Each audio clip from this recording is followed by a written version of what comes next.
This is Steve Downs, the voice of Master Chief, Sierra 117, and you're watching Xbox Ultimate. Now, finish the fight. Chief out.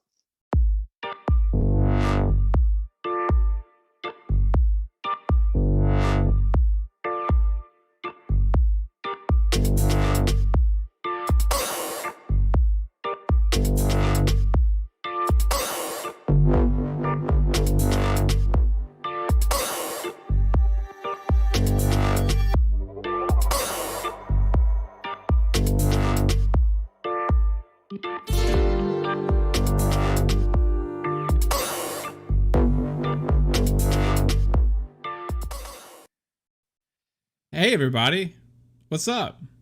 We're live. This is Xbox Ultimate Podcast, episode number 40. Did you skip the 40. intro? What? No, it was there. Is the intro No. done? The intro's over, it's 3-bit. finished. Where have you been?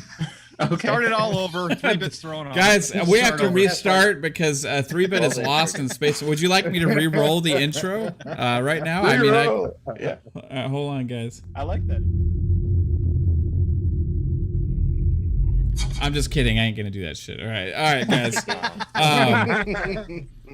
Welcome to the show, everybody. I appreciate everyone hanging out early, getting in the chat, ready to go for the fucking episode number 40. Hey, we're over the hill now, right? Hit the big 4-0. It's going to be a fun show as always. We got the Magnificent Seven here. Hey, all 7 of us are here on time at the start of the podcast for the first time in I feel like 2 months, which is crazy. Everybody feeling okay? Insane. We're doing it wrong. Yeah, we gotta inject a couple people out so they can join randomly in the middle of the show. That'll get things more normalized here. We got Husky Poo, ACS Husk, our best, all of our best friends, is here as a special guest, and so I want to say, what's up, dude? I love you. Thank you for coming onto the show, and I love your shirt. Oh, fuck all of you! I'm pumped to be here. Let's do it. Right on. I love you guys too. You're all shit biscuits in my book. Shit Yay. biscuits. I think that's good. Yeah. Hey, can you explain That's to the me highest compliment. coming from Husk. what That's the exactly highest is a shit biscuit? Because that's a I very have no common idea. phrase that Sounds you like use. something gross. Yeah. Instead But of I the don't chocolate want, in I the don't want to sandwich. be I it, don't know. but It's the biscuit with shit. It's a No. it's a shit biscuit. I don't know. I literally just said it to someone one day, and it was like, you know what? That sounds bad. Yeah. Well, You just use it as a compliment. Yeah, you use it as a Exactly. term of It's 'cause endearment. I love you guys. It can be You're used shit either way. biscuits. Yeah. I'm also Yeah. a shit biscuit. This yeah, is like for the word somebody who fuck. doesn't like butt stuff, you sure do say shit biscuit. Oh. Husk doesn't like Better butt than play? poop noodle. I can What's start going on? using the word poop. Hey. What? What? What? This is starting out good, Mav. Guys, There we not go. good. Thanks for Great tuning start. in. My Oh, wait. bad. Shit biscuits and poop noodles are the main topics tonight. Butt play. And butt play. And butt play. Yeah. Butt stuff. Butt stuff. All right. Butt stuff. Is that a new channel? Butt play. Oh. Oh, hey, it's like, hey, butt play Podcast games. coming, Hey, Mondays. talk about them, but play them, right? Whoa, there you go. Oh. Very But good. stuff. But play them. Dude, but that's play. actually a good play on words. You should probably do that. Yeah. Somebody needs to do it. Make it happen. That's what we're talking about when we There say you go. but play. That's such a fucking good name of a podcast, guys. Fawn can start another podcast. Uh-oh. Streamlabs is timing out Yeah, Boogeyman. why is What's that? going how on? do you Oh, have was to gonna hold say. on. Let me. Oh, Streamlabs- geez. Nothing is Streamlabs wrong is with getting anything rough he's already. saying. No, he's Sorry. not doing Like, anything. Streamlabs It's only 1 second. is bad. He's got Can Boogie I- in his name. Boogie, no foul Booger. language. Seriously, we can talk about butt play, but you Right? can't say any swear words. Can I? How do I will I? not say a curse word tonight. I don't That's know. really Alright. weird. I just removed Streamlabs from the moderator, guys. I apologize. That Boogie. guy. No, see. Yeah. Apologize. Sorry, I was Boogie. gonna say, All right. You're I all was good, about to Boogie put Woogie. Streamlabs Almost made in it timeout, but I didn't know what else to do. All right, guys. We have, like I said, we have the whole crew here right now. I want to shout out everybody because I keep forgetting to do that sometimes at the start of the podcast. So, hey, first in my heart is my lovely wife, my beautiful girl downstairs. She's downstairs every week. She's downstairs right now. What's Like up, babe? You're kidnapping. What's up, You babe? keep her in your basement? Yeah. She's The downstairs in her beautiful wife in the office. cage in the Yeah. basement. Help me. Help. Help me. Hey, Like the people under the stairs kind of shit going on right Jesus. now. how's it Go going, watch babe? it. How's your day been? It's been good. How's yours been? Great. How's Just- the basement? No, we don't have cold and basements in dark. Texas. Oh, that's right. Dark That's and right. You're musty. Texas. Yeah. How's the cellar? The attic. She's in the attic. The attic. So, It's 150 degrees in there in the summer, but somehow she makes it. All right. We also got Oh my god. Lady AF here as well. What's going on, Lady? How are you doing? I am doing well. Not too shabby. I'm excited to be here. Excited for Friday. Excited to, get into mischief with you guys. Get into Master Chief. Yeah. Nice. Yeah. Yeah, You didn't- I'm excited to get into Master Chief too. Didn't you say jeez. mischief? yeah, miss, Oh. but Master I mean, Mav you has can get into on Master the Chief brain. if you I'm want. sorry. Ayla's got. I got- Ayla's got mad I don't brain. kink shame. I don't kink Jesus. shame. I got Halo on the brain the last couple of days, guys. If you haven't been able to tell on Twitter and also my random rants Yeah, I've we been know. having, I'm sorry. Yep. Mhm. Lupa, what's Let's up? talk about that, Mav. What's going on? we'll talk about it in a minute. Lupa, we just got done playing some Hood Outlaw and Legends. So how's it going? I've been having fun today. Yes, I have been having fun. I watched the Indie Gamer's awesome podcast. Yes. Moderated in that for him, and then played some Hood with you, and it's been pretty cool. Looking forward to getting this underway and having some good stuff to chat about. Right on. I love being with my gaming fam. Oh, We love being with you Aw. too. Now, I've always been confused what order I should like welcome everybody in, and like I know it's ladies first, and then I think it should be like the oldest person here. Pong, Seniors what's up, first. dude? We gotta let the elderly through to the front of the line. So Pong, what's up, dude? How's it going, man? Well, thanks for being considerate, so I don't forget what I want to say before you get around to everybody else. Yeah. Thanks, Mav. I appreciate it. No, man, this is awesome. Friday with the fam. Always a great time. Obviously, look forward to this.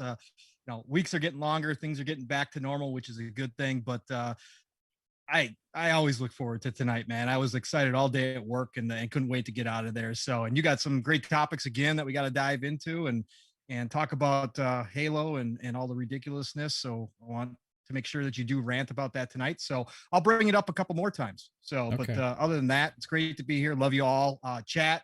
Love you all too, already filling it up. So can't wait to get down to business here. Awesome, man. And then we have the mellow fellow from outer space, my man, Psychonauts. What's up, dude?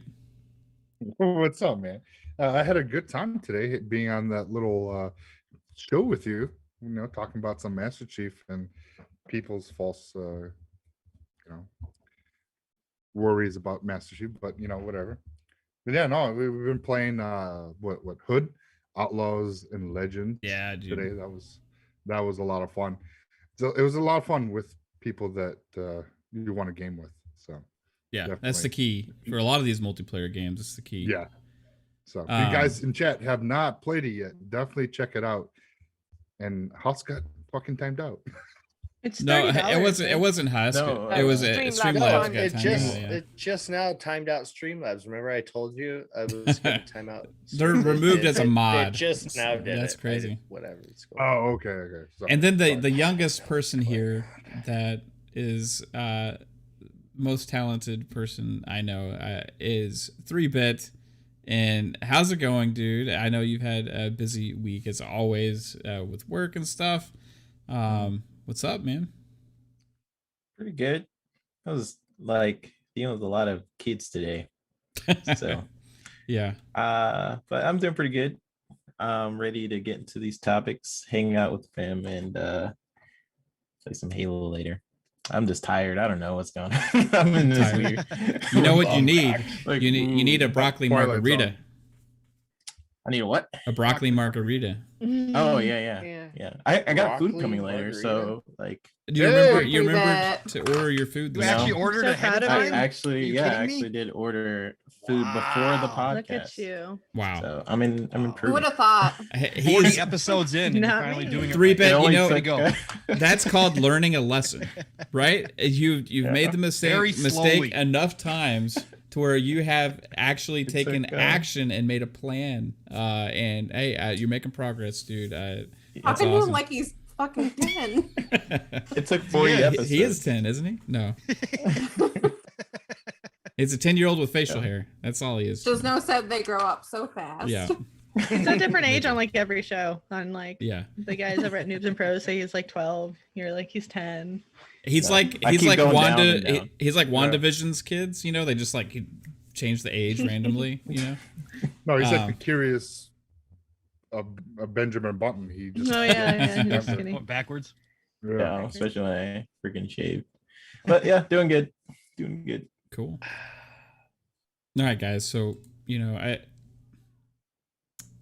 there How about was Battlefield 6. Battlefield Oh, 6. no. What about Battlefield 6? What? What? I just randomly heard Battlefield 6. Did you guys hear Like, that? so about that. about that. Way to start Yeah. the topic. Did you guys hear Yeah. We could talk the about leak- Battlefield 6. the Well, we leaked can audio start with that. for the trailer? Yeah. So, was just Psychonauts flipping his shit because sent me a DM with a YouTube video that had like leaked audio from the Battlefield 6 trailer. That we had been hearing that there was supposed to be like a Battlefield 6 news event yesterday or today, and it just never happened. And been said we got this, so I'm thinking they probably pushed it back, and somebody saw it and went ahead and leaked the audio from it, which is interesting. Psycho, what are your what did you take from the audio from that? It got me pumped. Like the audio and just how everything was playing out with all the noises. It was intense. So if we finally get this trailer, I definitely think that we're gonna see something really, really amazing, because they've been talking about it yet not really talking about it at the same time. So we really don't know too much other than a couple things here and there. So it's definitely it piqued my interest. So that trailer was definitely I was like, okay, that's the music and what we're hearing, and I can't wait. So you saw like a leaked. What you saw the leaked audio? No, it's an audio. It's in our YouTube Twitter freaking chat, and it's a leak, the audio from the trailer, pretty much. Right. So, and it's I forget, maybe a minute or so long. Yeah, it was pretty cool, man. Old school Battlefield sounds. Yeah. From 3 and 4. And then at the end, you could hear the rocket ship, and you could hear buildings kind of tearing apart or falling down, which would confirm that supposed leak shot that leaked screenshot that came out with the rocket ship sitting on the pad and the tornado in the background.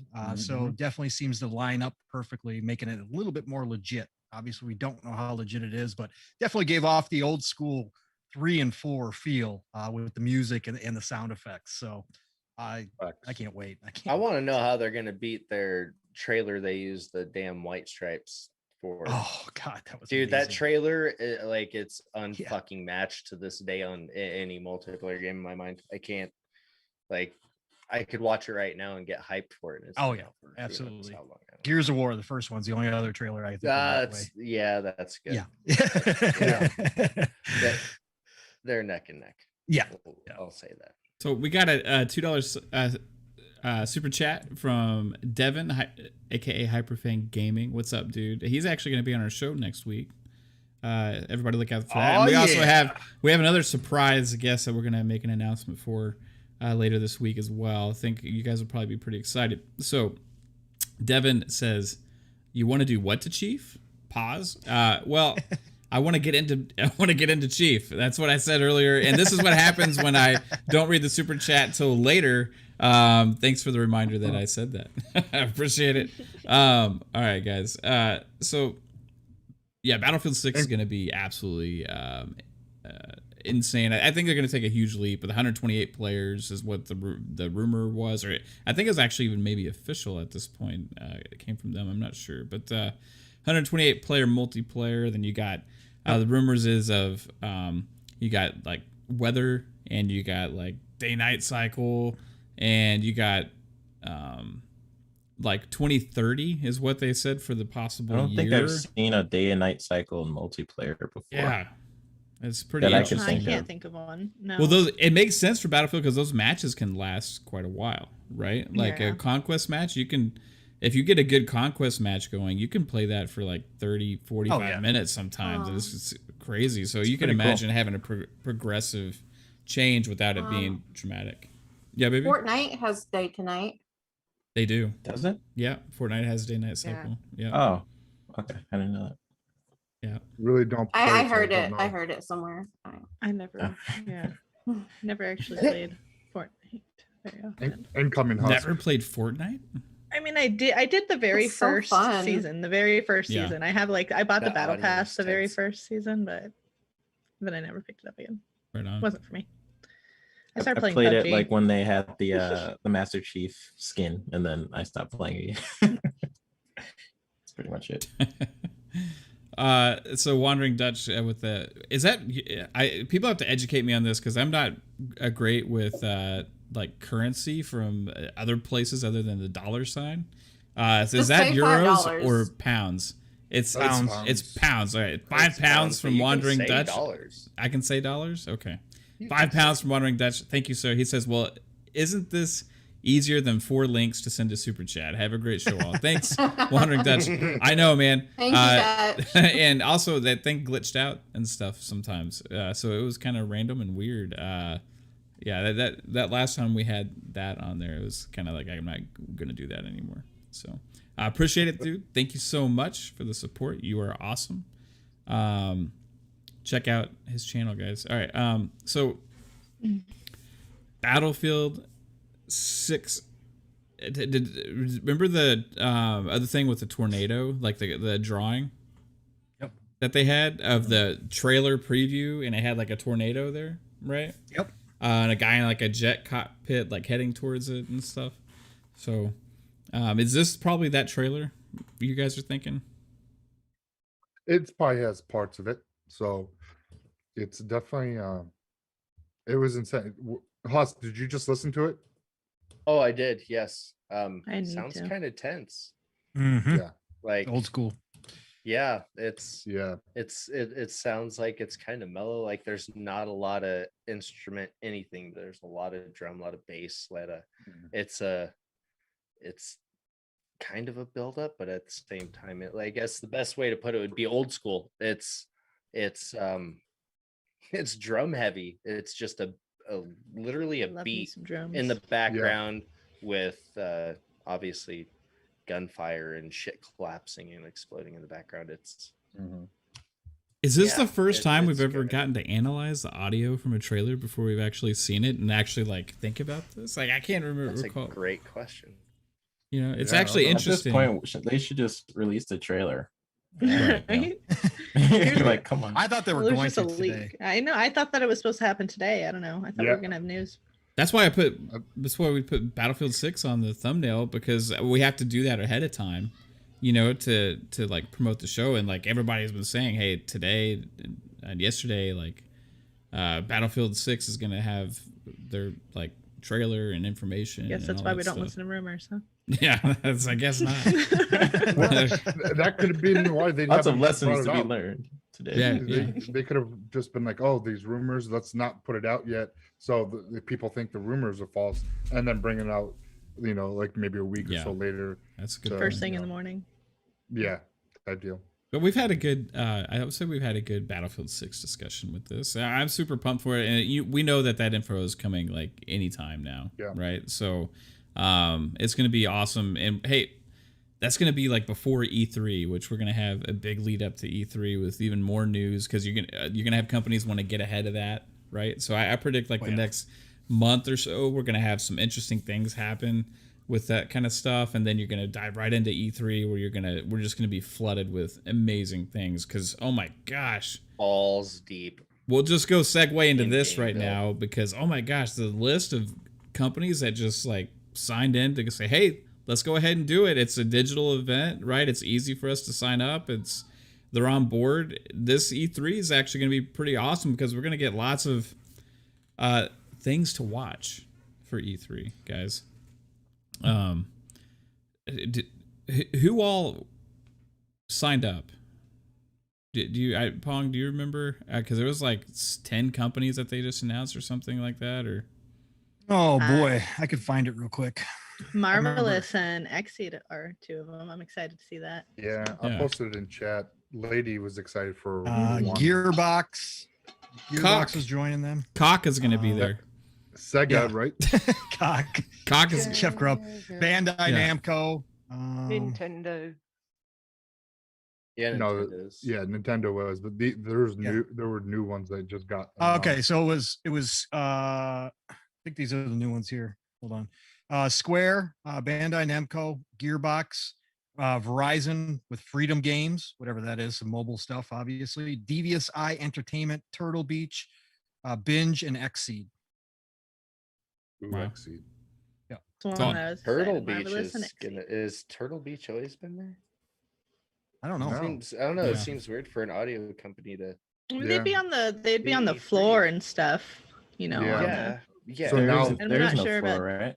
No, Yeah, so now they're gonna that's have. the thing. It's virtual, so it's like probably just some new. Yeah. Might have some new Every might have a Turtle new product Beach line or something. headset, trailer every or time, something. Dude, if they can come out with a headset that like waxes the floor with their 800X, their Elite 800X that I had for like 7 fucking years, I'll go back to Turtle Beach. Until then, all their headsets have been, in my mind, damn near inferior, especially when you can throw some Dolby Atmos on them if they're not quite keeping up anymore.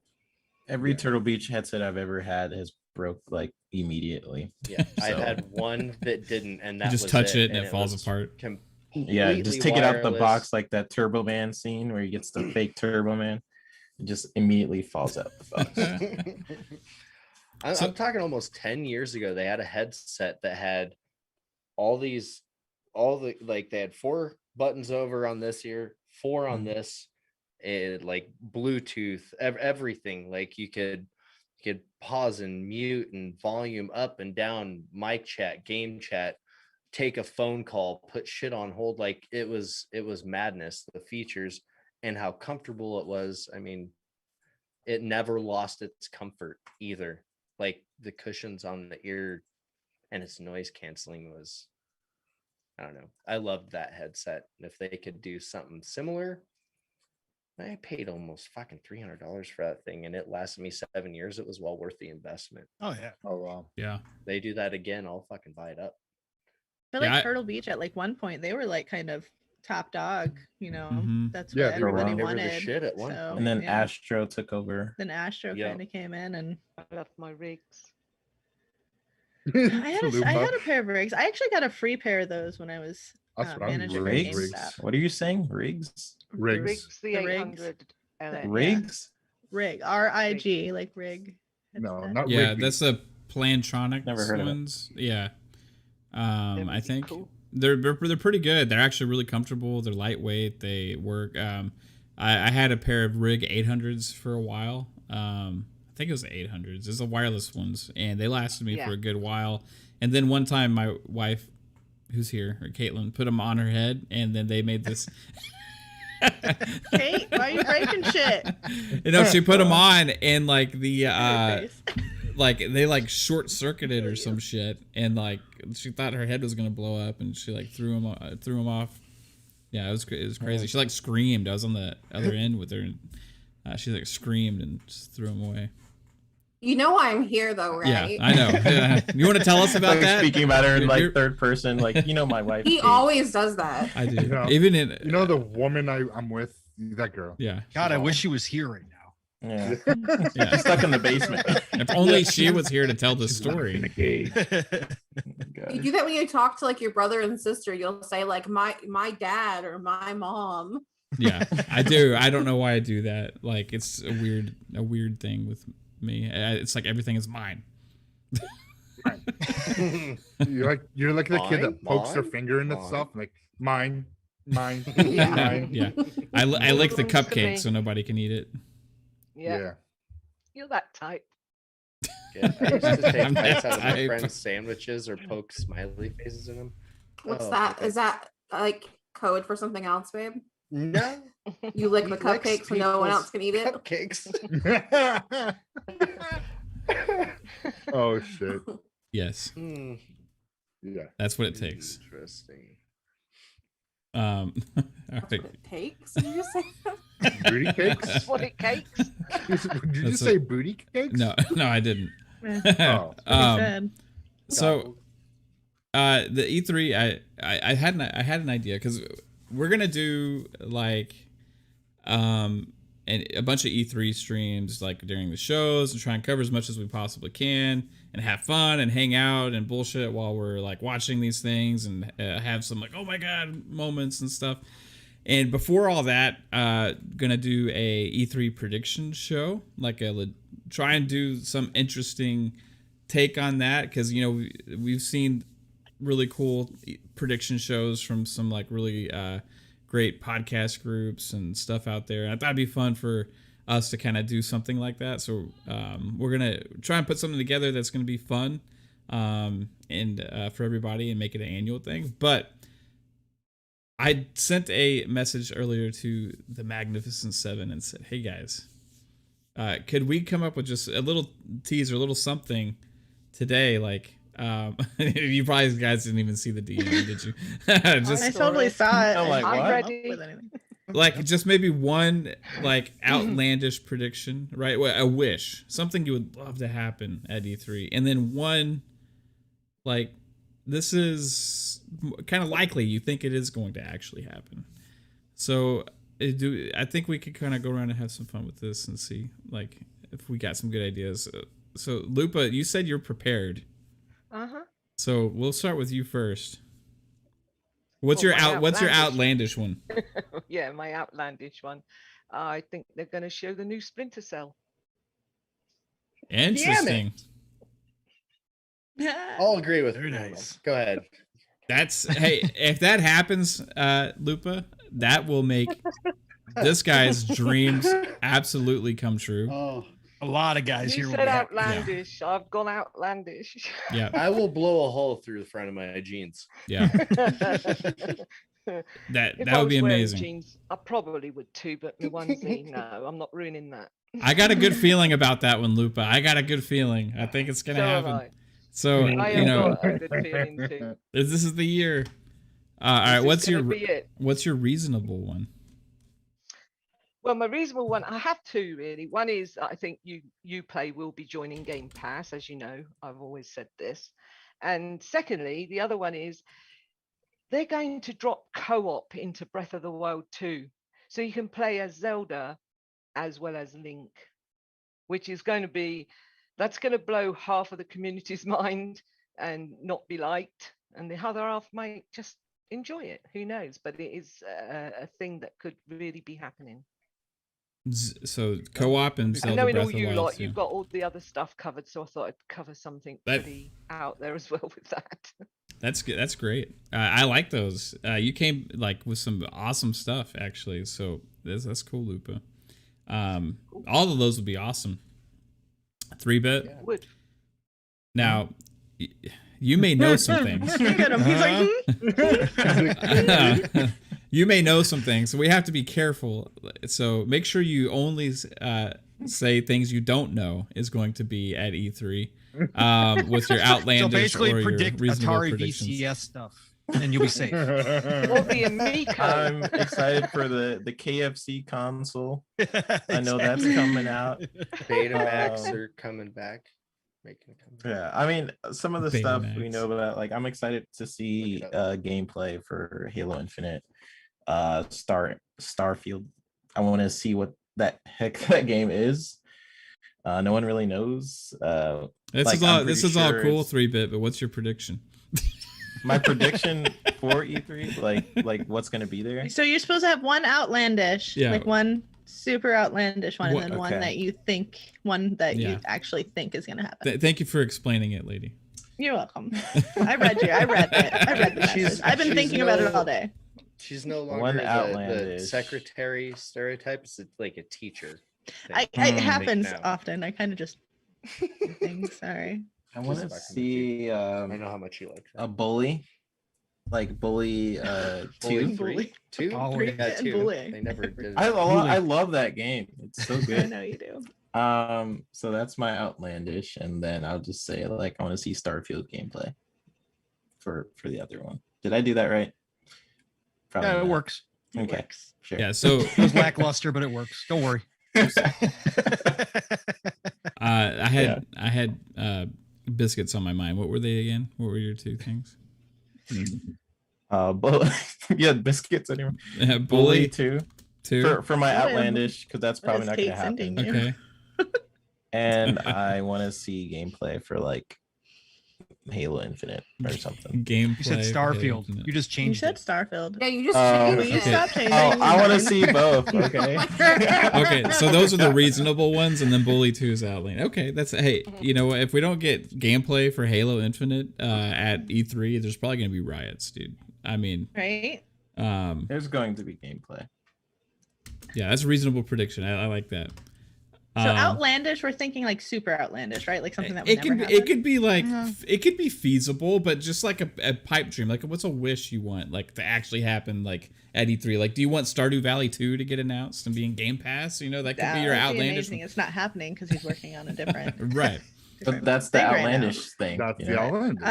Yeah. So I think I'm good then. I think I'm good. Mine would be because Marvelous and Xseed are there, I would like them to announce their stuff coming to Game Pass, or Game Pass going on to the Switch, which is, something that's definitely feasible. Yes, please. That would be something that I would really like to see. And then what I think we might see is I think they're going to announce a limited edition Halo console or controller or something. Ooh, that's a good one.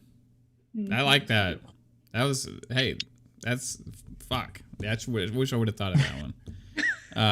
That's good. We got a $5 super chat from KY Bob, who has a new podcast you guys should check out. What day does that air again, guys? Do you remember? Be about 3 weeks, 3 weeks. 2-3 weeks because it worked. Schedule's interrupted.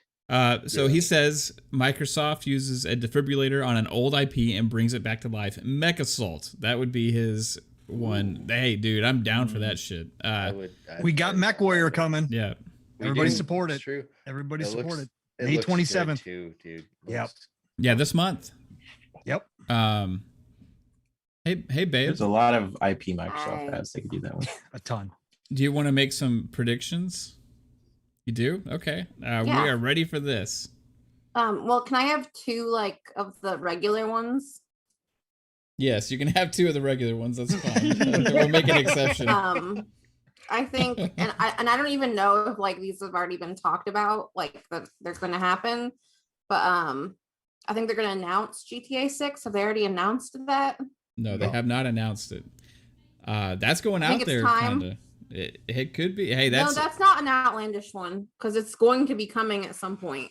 It's borderline though, because that would, if it's Xbox doing it, that leaves the other party out. So this isn't. This is a gray area. It's a marketing deal, is what it would have to be. Rockstar never really goes to E3 because E3 if they did their own thing, but usually something that big kind of picks or chooses it's virtual though, so it does. Yeah, well, they're gonna do it this year. HUSK, let Kaitlin have her moment. All right, just let her have this. Exactly. Put poop over the top of HUSK. Hey guys, those are we found them. Those are shit biscuits. Shit, where? Right there on my face. We got shit biscuits. Oh wait, how do I get rid So of this? Cool. All right, go ahead, baby. I think that they're going to announce a Halo Battle Royale Hey, for babe, Infinite. these are awesome. And my outlandish one is they're going to announce a new Sega console. Whoa. Whoa. Oh, you. Ooh. Ooh, be still my beating heart. Oh, wow. That would be. I would That'd be be awesome. so excited That would for be that. intense, actually. That would Oh, be could you crazy. imagine Yeah. Can you imagine Sega? how I think everybody that would might flip happen out? in like the next few years. So I mean, maybe not right away, but that might be actually something that we can see. Well, I mean, whoever thought there'd be a new Intellivision, right? True. There's a new There's going to be a Intellivision. new. There's a new Amico. Intellivision Yeah. coming out. Yeah. Dude, Wow. it's called the Amico. Yep. Yeah, and it's looks like it's gonna be pretty cool, man. It's like they're doing a very unique thing, right? Yeah. So If I had gonna kids, I would definitely buy one of those. yeah, we're gonna get Looks one freaking amazing. for like family get-togethers. It's a perfect thing to play while you're drunk with a bunch of friends at your house, or With a like bunch you of got, kids? well, yeah, you can, or you can Wow. like kids can Wait. play it. It's kind of taking the space of like what the Wii kind of was in a way. So the Amico looks pretty awesome. The controller is completely different. It's Yeah. got a bit of touch on it as well, and it's easy to use. Yeah, it's very it simple, like a looks an awesome simple console. console. Mm. But yeah, I mean, I asked the question, is it like for like families and multiplayer only, or is it? And I was told no, there's going to be a lot of single playing games on there. Yeah, there's gonna be. They have like certain stipulations they have to meet in order to have a game, and they went through those, and like they're all like have to be like oriented around a certain criteria that makes them like family and friendly and easy to grab and play and all that kind of stuff. So, it's. You guys got a good you guess. can- I could not think of anything. I'm gonna steal your guys' answer. so we got. Man, my wife came. You already had yours. Prepared. Hey, maybe You can go go back to first. sleep 3-bit. Kate had some good ones. Like Lady and Kate and Lupa are like, 3-bit. You did okay. Because You know, women but- are You on did okay. fire. You did fine 3-bit. Yeah, but You did right. But- you did fine. But Oh my God. the ladies I have wasn't, fucking like- come I out wasn't firing. thinking that outlandish as like the first one to go. Now I'm like, there's a bunch of like possibilities. We'll in my come head. back to you and see if you can improve your score at the Doesn't end. get a second chance. All right. fair. No, we'll ahead. we'll No, go to our it's fine. guest. We'll go to our guest here, Husk. Shit biscuit, my Huh. friend. I have a question. I feel like Math might be able to, but can anybody on this panel voice Sam Fisher semi-accurately? Oof. Anybody? I forgot Low how he for sounds. I don't know. Fuck. It's a low Say a line. Husk. energy. Psycho could probably. The world is small and nasty Mhm. and complicated. Everyone dies alone. Say it in Sam Everyone Fisher's voice. dies alone. Or Lupa. The world is. Whoa. Yeah, look at it. Oh, Here comes Barry White. Here he comes. Let's He's get a it man on. now, World guys. is scary, nasty. Project of Let's flowers. get it on. So maybe you should tell me something before I slit Um, your throat. The world Uh, is nasty, grim. what's Complicated. and I don't the know, I world was is just- nasty. I and don't know I what we're was complicated. hoping we doing. could What find did I come somebody back that to? a Sam Fisher voice because I can. The world Yeah. is that. nasty. It's not me. Yeah. Yeah, Yeah, no, it's hard. the thing is not necessarily how like the deepness of his voice is very unique with the raspy. pronunciation. Raspy. It's like gravelly. Yeah. it's world. rough. the Yeah, he has like world. a. Lambert. I don't Lambert. know. His Lambert. voice is That was- unique. That's kind of Come cool. here. Lambert. Come here. But yes, honestly, Yes. I have two outlandish ones. And I will say we Mhm. will see Sam Fisher back in his own fucking game. Like, why? He's everywhere but his own game. Can bring him back. Okay. Reveal him. That's what I want. Just like Lupa said. My other one would be one of my favorites of all fucking time that I don't know that'll ever happen. I want a third Fusion Frenzy or a complete reboot. Yes. Oh my god. Fusion Frenzy, dude. Love that game. Yes. That's Fuck, my I game. would fucking like cream my jeans. yes, me too. I look if at you Kate's took eyes. that We just like game- perked up. revamped it and added online multiplayer, it would take off. Oh yeah. It would be like the absolutely. best party game all time. Yeah. Mhm. Online. Could happen. Um, Can you still play like? You probably can't play multiplayer in that, right? It's all local. couch co-op. Yep. Mhm. There, I don't That's think there was unfortunate. ever an online capability with it, either That of them, is one or two. unfortunate. And 2 was on the 360, I believe. Yeah, Maybe it was online capable. I don't remember it being that way, but I also like. I don't think I've ever played it. If it was, Yeah. I guess my logical choices, my logical things for E3 would be we will see both Hellblade. We'll see a glimpse of Hellblade and Halo. Those are obvious things. But I think here, I don't know if this is outlandish or logical or not, but I don't think Halo Infinite will look leaps and bounds different from what we saw initially. There will be optimizations. You won't see the pop in and the grass disappearing before it's out of view, shit like that. But artistically, I still don't understand what everybody's butthurt about. It looked fucking great. I'd play it in that state right now if you handed it to me, and I would not complain. But anyways, yes, logically, we will see my 2 most anticipated games in the coming years at E3, which is Hellblade and Halo Infinite. Hey, great choices. I love it. Very well What is thought something out. else? Yeah, baby. What if Xbox announced a like VR thing? Yeah. Hey, that's possible. It's a possibility. PlayStation has one, right? Yes. Yeah. Yeah.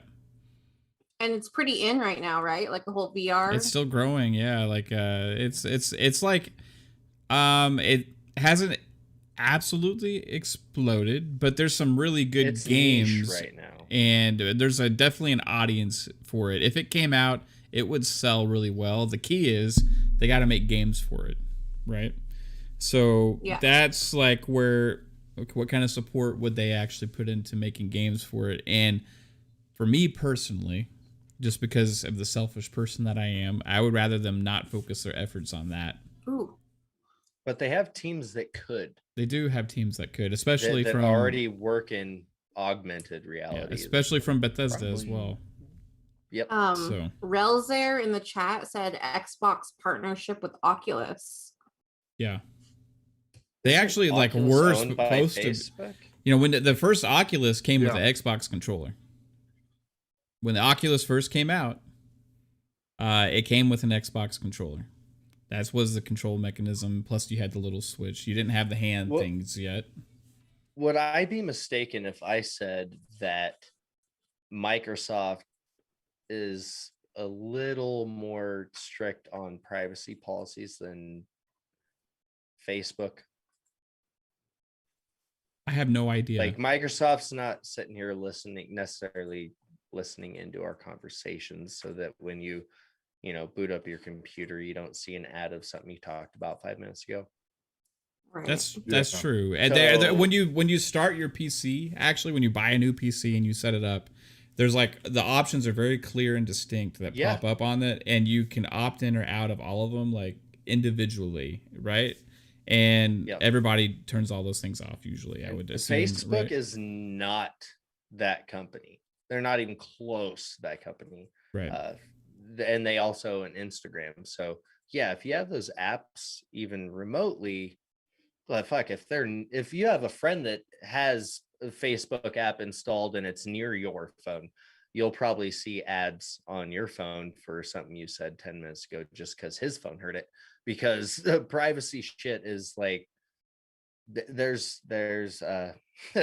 I won't go into it. Facebook is a pile of fucking shit and you shouldn't use it. Anyways, Microsoft, I don't feel like they're at that point. So like even a partnership with them, there would be so many clauses and have tos. That's a good they'd point. be better off Like, doing their own VR platform. well, they have the HoloLens, which the first one went, Yeah. which was an AR thing, which went really commercial and stuff and military and all that kind of stuff. And then we got HoloLens 2. Is that an actual thing? I don't remember. Is it something they're working on? Right. So that's potentially coming. We got a $5 super chat from KY Bob. Thank you again, sir. He says, bit of a technical question. He is not familiar with the series console's use of direct Wi-Fi. Could it keep up with a headset? Wireless, baby. I have no idea. That is a great question for Google. I don't know shit about Consoles the usually wireless have- capabilities of the Series X. I know that I use Well, the I'm sync confused button. by his Other than the question. controller latency. Yeah. That's all. That's a great question. I wish I knew the He answer. to super that. chatted. You guys have to answer it. All right, Hey, let's all Google it really Could it quick. keep up with oh? Oh, like so the- it's a It yes or no has to. question. Yes. Yeah. Yeah, the answer is Absolutely, it can. But yeah, of course, man. Yes. Duh, KY. I mean, come on, doesn't Right. everybody know this? I mean, all right, Paul. Hey, why couldn't it? Dude, I What, need to direct know. Wi-Fi. I mean, I don't know. That I remember like the PS5 has like supposedly like a faster Wi-Fi thing, but I forgot what that's called. Is that what he's asking, or is he just saying like is? Like, is he talking about like a VR headset and the like wireless? That's what he means, right? I think he's I think saying the he's new talking controller like- latency uses direct Wi-Fi is what he just said. So Yeah, I think like it's Oh, just like the actual Wi-Fi latency of it? connection from device to device instead of route. Like there's nothing in between Oh. it. It's a direct link. It's not like your modem sends the signal to the router sends the signal to the device. It's direct. There's no middleman. Oh, gotcha. Direct- Well, I know direct that Wi-Fi. with the Series X, they really hammered on like having really good latency with the controllers. I don't know much about the headset though, so I would assume so. It would be fast. The So text yes. in the box, right? So yes, correct. Yes. Yeah. There we go. Yes. we Yes just is our need final Jason answer. Ronald on the Everybody show. agree? Yes. Yeah. Yes. Can you call him real quick? Yeah. Can you call Jason, Jason if you're Ronald listening. Pong and see if you can't get him to come answer this question? And while you're at it, Pong, Put him we're on waiting on speaker. when we're waiting on Jason to get here and answer this question. Could you please give us a reasonable and outlandish E3 prediction? Are you saying me? Yes. Yeah. No. Okay. Long Dong Another Pong. Pong. Outlandish one. Okay. So for my outlandish one, we have been given a ton of smoke and mirrors on this one. Okay. We have been given hints upon hints, and people have talked about it. You But teasing me, man. Come on. but nobody believes that it's necessarily happening. I'm saying this is happening, and not only is it happening, but it is further along than anybody knows. And we Oh, are man. going to see it either the end of 2021 or Q1 2022.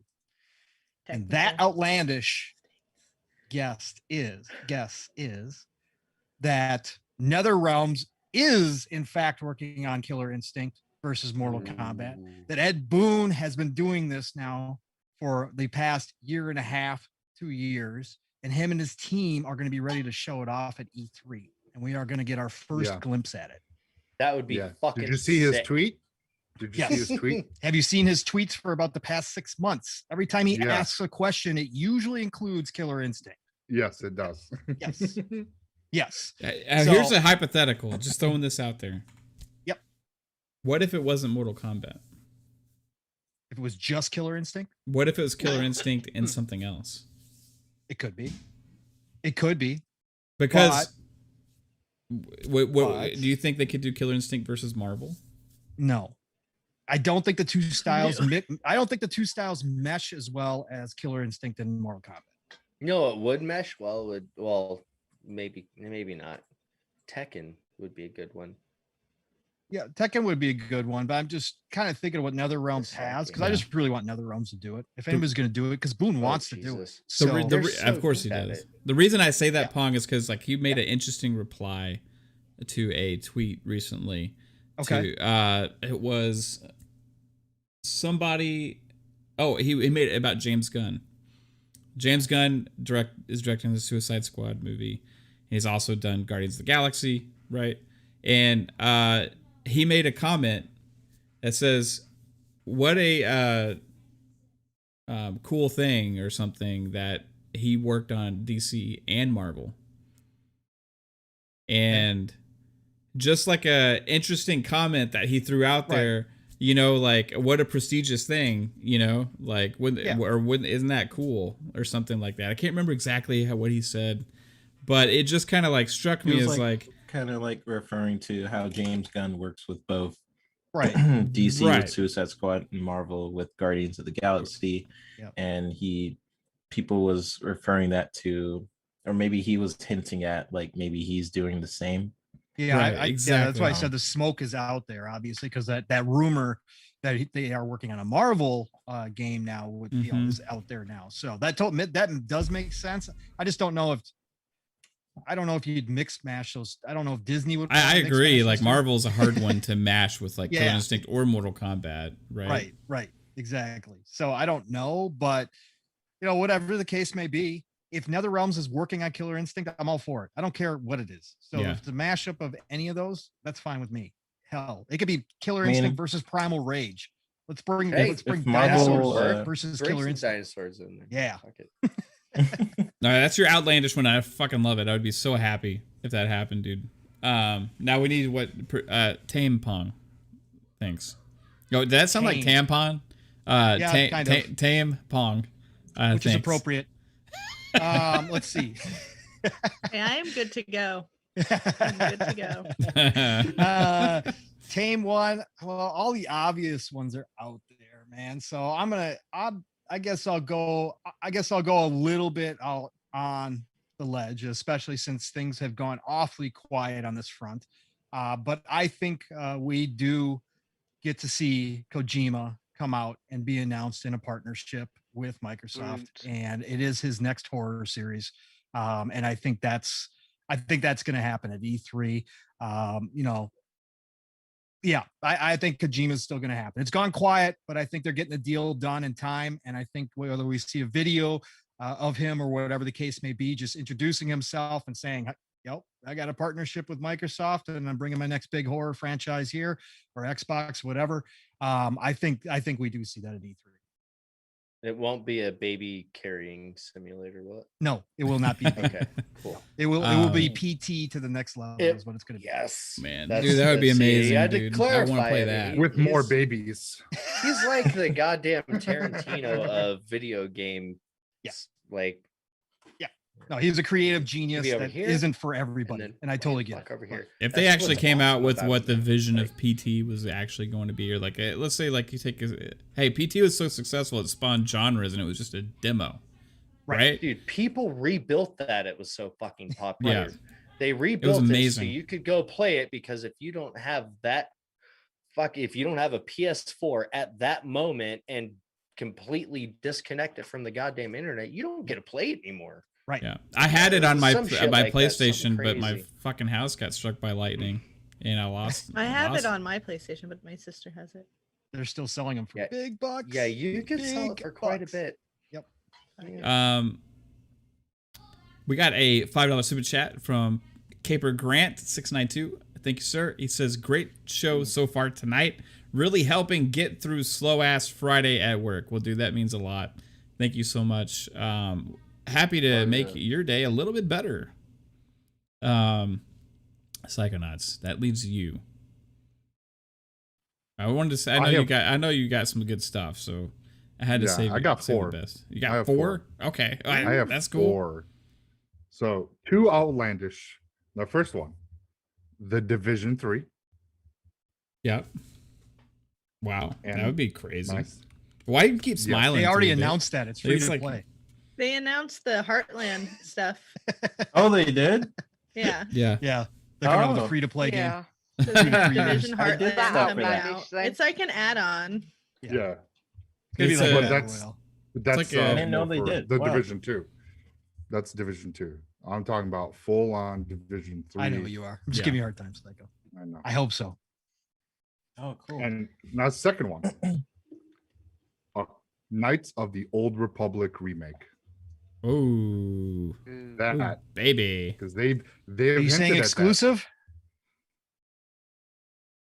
possibly because it was on the original Xbox, so there's already history. They've already hinted at a KOTOR remake, but though all the talks just kind of just disappeared. So something is going on. So I am very excited. Now for my last two, it is Dragon Age 4. We will see something this E3. Oh, we better. Oh man, better. dude. Yeah, we That's have to. happening. Dude, That's the world will happening. riot again. Like that last That will Dragon Age that's shit that they happening. showed was such a disappointment. That was like the one thing at the Game Awards that everybody knew is going to be there. Was hey, Dragon Age is going to be there. They announced, hey, Yes, and we're then going they to be showed at us some, like, E3. art. They showed us that lame ass trailer that told us nothing about Dragon Age. It just made everybody worried. Like, oh my god, what stage is Dragon Age actually in? That they can't even show us anything yet. Like the Hellblade 2 biopic where they went to the Yeah. Oh my god. showed off the whole Here's yeah, Iceland. yeah. There's Yeah. a mountain. Dude, as a Dragon Age, like I mean, that's one of my favorite fucking games. Yeah. I didn't know that, series lady. ever, Oh, it's so I amazing. just- yeah, no, they And- better show it. They will. I was And- gonna say my Outlandish as Scalebound just to piss off Pog. Not gonna piss me off. I The just think one it's funny lady. because it's dead game and everybody's Dead it's funny. game, dead dead game. game. Dead game. You're not making me mad though Yeah. Or is it? because I Why- love why- platinum. Because and I wish said it in my head earlier when I was like thinking about Outlandish. I'm like, ooh, Scalebound being worked on. I'm like, and I heard you in my head go, dead game. no, I love Game. platinum Dead games game. and I'd love to see it come back. I would, but it's a dead game. It's a dead game. It Dead game. I know. is. And then for my last, Watch, it shows up. that's what I'm saying. It will be. It'll be there. Watch, Bob. The last one is Elder Scrolls 6 because we will get a 2022 release date too. Oh, Oh, man, geez. yeah. No. Hey, They- Big Yes. one. Wow. That's Yes. a that is big- like that. I'll say out of everything that we've all Wow. said, that is like probably the least likely thing to actually Yeah. happen. But I love it. Secretly had a extra team this whole time that Yeah. Todd Howard has been overseeing while Those- working on Starfield, and it's Yeah. ready to rock and roll. Todd Howard's been in a It's closet. been Starfield- working. I mean, it's been Starfield's something done. that Now been- working You on. heard it here Elder first. I Scrolls. had no Cycle. idea. They announced Heartland. That was Yeah. the Yeah. thing I did work on. That's cool. Oh, Oh is yeah, it? yeah, they announced it. Mhm. Yeah, sure. It's all over the division. Like everybody's fucking. I was like, yeah, anything. Yeah, I was just Cool. tagged in a bunch of shit yesterday. Like, are you coming back? And I'm like, no. How did I miss that? That's crazy. Yeah. Yeah, I saw ladies post and I was like, oh, Yes, yes. I'm still pretty active in the community. Like, I mean, I follow all those people and I talk to a lot of the devs still and have, you know, close connections with like Hamish and Yannick and stuff like that. So, I mean, it's cool. I mean, that game will always hold like a place in my heart. So, I mean, as much as I want to see them announce Division 3 this year, I just stay. Were you closer with Division or Destiny? Destiny in the community, yeah. Division with the actual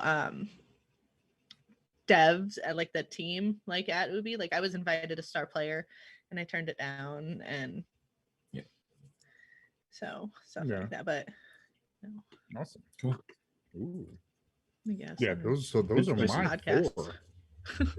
Nice. All right. I have to take my turn, guys. We'll see here if I can come up with something real quick because I didn't prepare. You had Did this Psycho whole do his time. did You Psycho asked the do his bloody regular question ones? and you're not prepared. I don't Yeah, my prepare regular you ones. for My anything. regular ones were Dragon Age and Oh. Elder Scrolls. Oh, okay. What? yeah, he Yeah. came I'm off the in. cuff. Then Elder What? Scrolls Yeah. Okay. Yeah, you Okay, watch. be You your watch. regular. Hey, All right. one more month. Okay, so here's my outlandish one. Okay.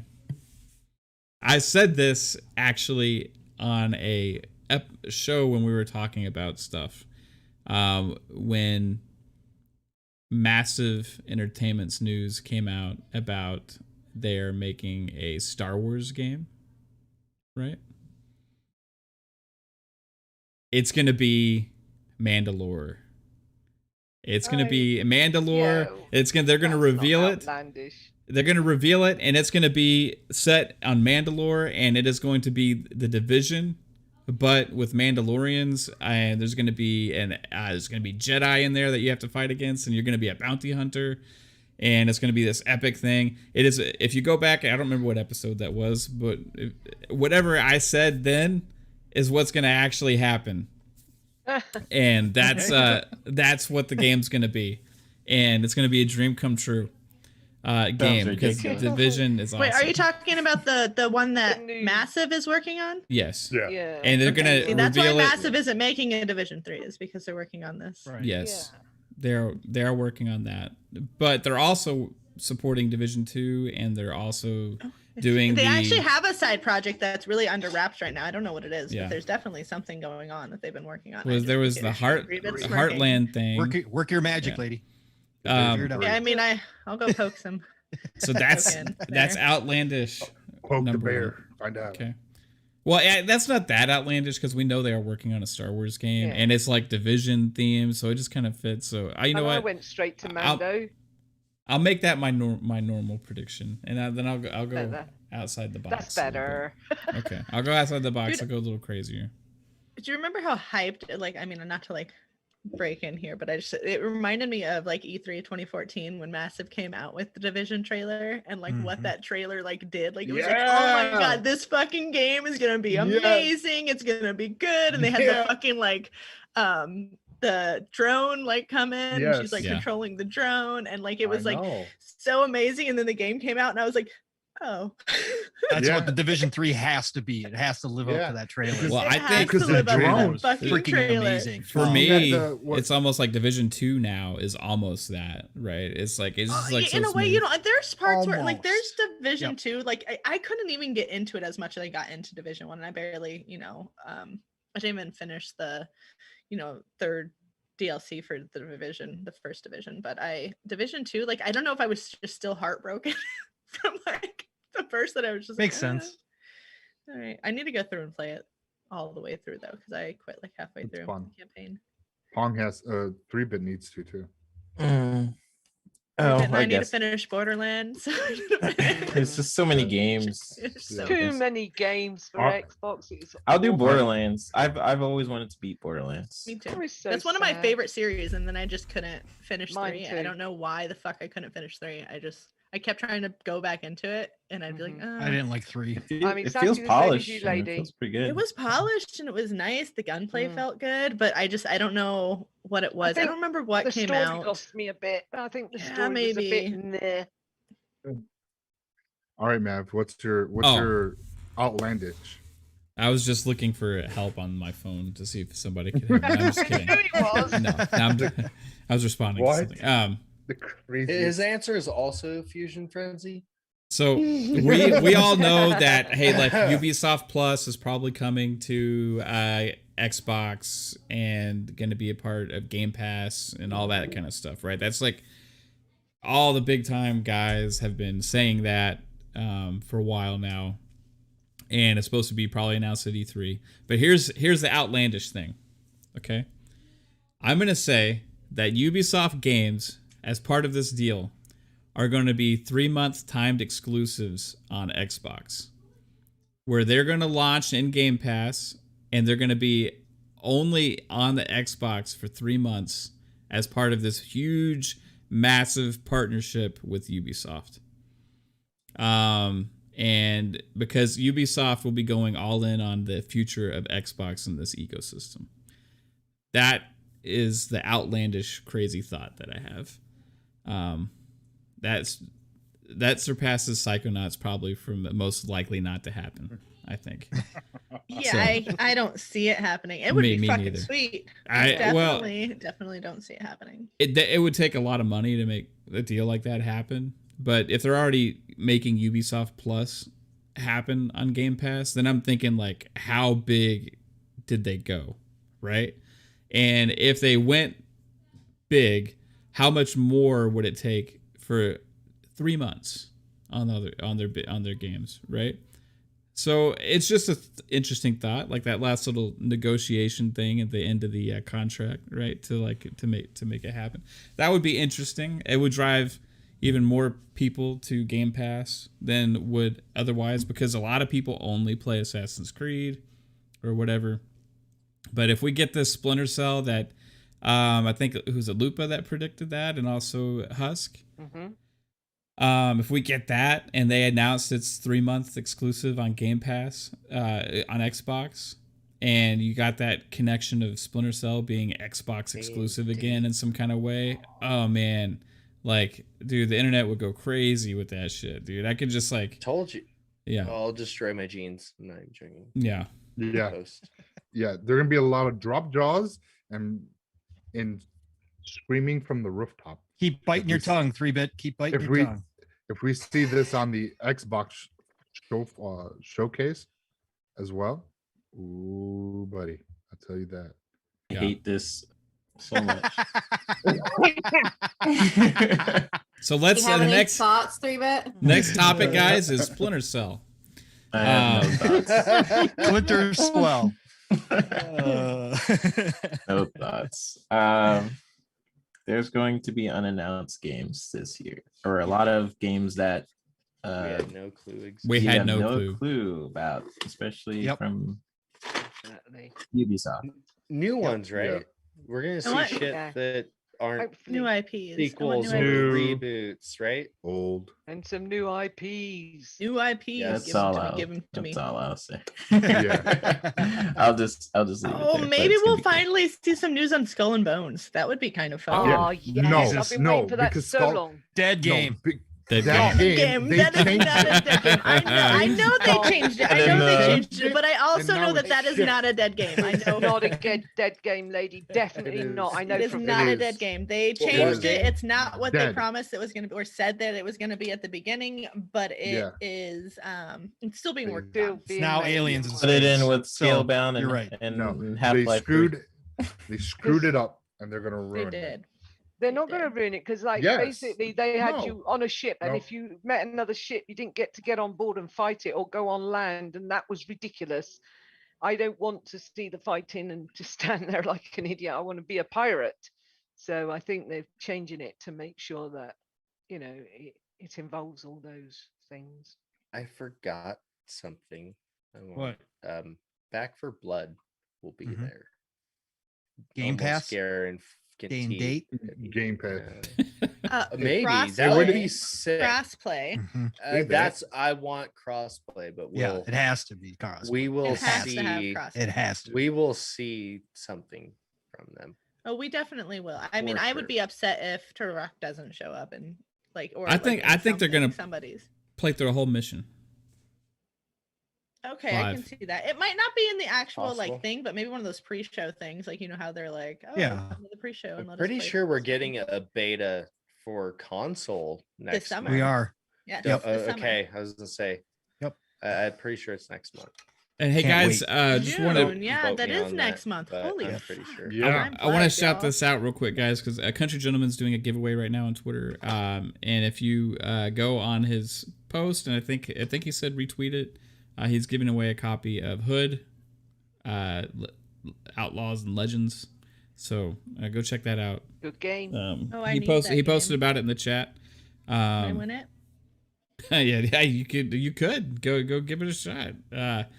I just was did. playing that with I need it. Psychonauts and Lupa and Devin Hyperfang Gaming earlier, and hey, if you're playing that with friends, guys, it's a freaking good time. That is a lot of fun. Great. They're on to Really something enjoy there. it. I can't wait to see all what it turns into. That's only $30, I think. Yep. So, and they're planning on like lots of content, I think, because there's like a version that's 60 that comes with more like and stuff. Like a There's season 3 pass or season whatever. passes. Yeah. Right. The first year's season pass, but we don't know what that is going to entail. So Yeah, because there's a lot of free 25 content. quid in the UK and $30 in the US. There's a lot of free content coming for the hoods and outlaws and legends that is free, in the next couple months, they said. So there's free content. So there's no need to go rush out. If you want to check it out, $30 one is perfect, and then you can pick up the season pass at another point if you really like the game. So I've lost track of it, but can somebody answer KY Bob's question? Have anybody heard anything about Far Cry 6? Oh, that's I was actually going to mention Far MIA. Cry when we were talking about Ubisoft, like, because I feel like it's weird that we haven't seen too much since last year. Like, it's kind of a strange occurrence. So that's definitely going to be there too. It's going to be there. Like, we'll see it. Should be. It should. We'll probably get a release date and all of that, because I mean that's what they do. They do the Assassin's. Get a teaser. Well, didn't it get all the bullshit? Right? It got delayed. Assassin's Creed. it got delayed till the first quarter of 2022, right? We could easily get a teaser. Assassin's Creed's usually October, November, and then Far Cry's usually February-ish. Yeah, like springtime. So yeah, but you always want to tease something, a couple years ahead of time. So we could we'll get a teaser. it'll definitely be a thing. I mean, I don't see Ubi showing up and not showing a Far Cry. Far Cry 6 was supposed to come out this year. Or last year. It was. Or was it last year or this year? It's supposed to come out this year. It'll be there. This year. And then it's gone dead. yeah, I think it's just we've had a lack of news, but like Far Cry is a Ubisoft game, and we've had a lack of news from a lot of Ubisoft stuff, right? So it's not just a lack of news in general from a lot of things, and I think that it comes from the lack of our All the court cases, taxes and Gamescom and like all this shit that we're just not seeing. I think they're planning on like a big E3, right? So they're holding a lot of these things because if Ubisoft comes out and they got Far Cry 6, they got it's not Ubisoft. They got the Star Wars game that Massive is working on. They got like Skull and Bones. Skull and Bones. Skull and Bones, and they ended off with and one more thing. Clinter spell. and like all I want to see is his just the fucking night goggles. vision goggles Yeah, light up, you hear bing. and that's it. I don't have to have shit But after that. to have a Ubisoft have a show and have more than like to have multiple, and there's also like that Rainbow Six thing they're working on, like Quarantine. Wasn't Ubisoft? Yeah, what the fuck happened to that? I don't know. I think What it's about the coming. bike game? It looks. Oh yeah, that got yeah. delayed too. Yeah. When was that? Yeah. COVID is like wreaked havoc on these games that were supposed to be like coming They out. So fucked up the bike game. Like, the interesting It thing fucked is up everything. it's built up this like ball of games that we're gonna get. Like it's just like this ball that's like building and getting bigger, and like Comet. it's gonna be like Fucking dumpster fucking Comet. explosion of Yeah, let's stuff. just instantly double my backlog. Fuck me. Yeah. Yeah. Yeah, it's a thing. There is no more It's- backlog. It's just permanent Yeah, now. it's It's just there. It's a Yeah. pile of games. Yeah. Maybe Yeah. eventually It's never I'll ending. get to And the it. avalanche back. hasn't happened yet, so- 2034. I'll play a game that released 2 years ago from this date.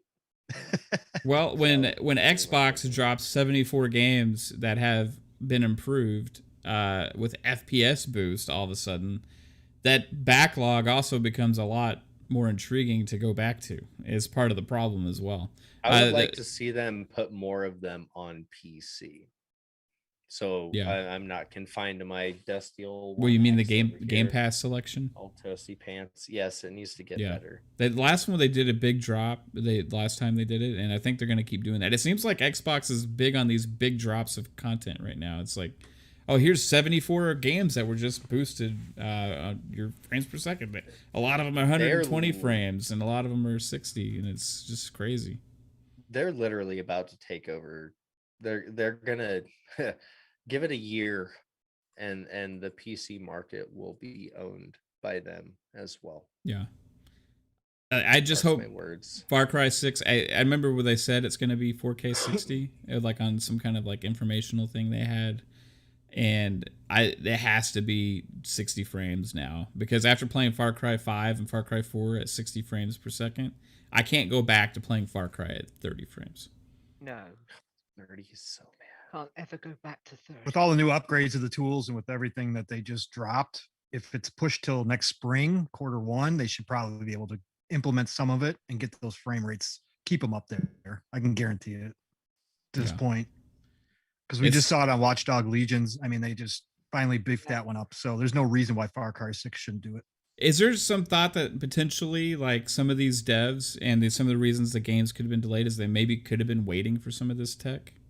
Yeah, it's possible. Oh yeah, Easily. tools Yeah. are huge. We've Tools been make the we've game. been hearing about it forever, but that's just how it is. You have a Right. platform, you have your your silicon, your SoC, and you have everything that's tied to it, and none of that shit was readily available until it was made and put in the box. Like, it has, yes, it needs time to mature.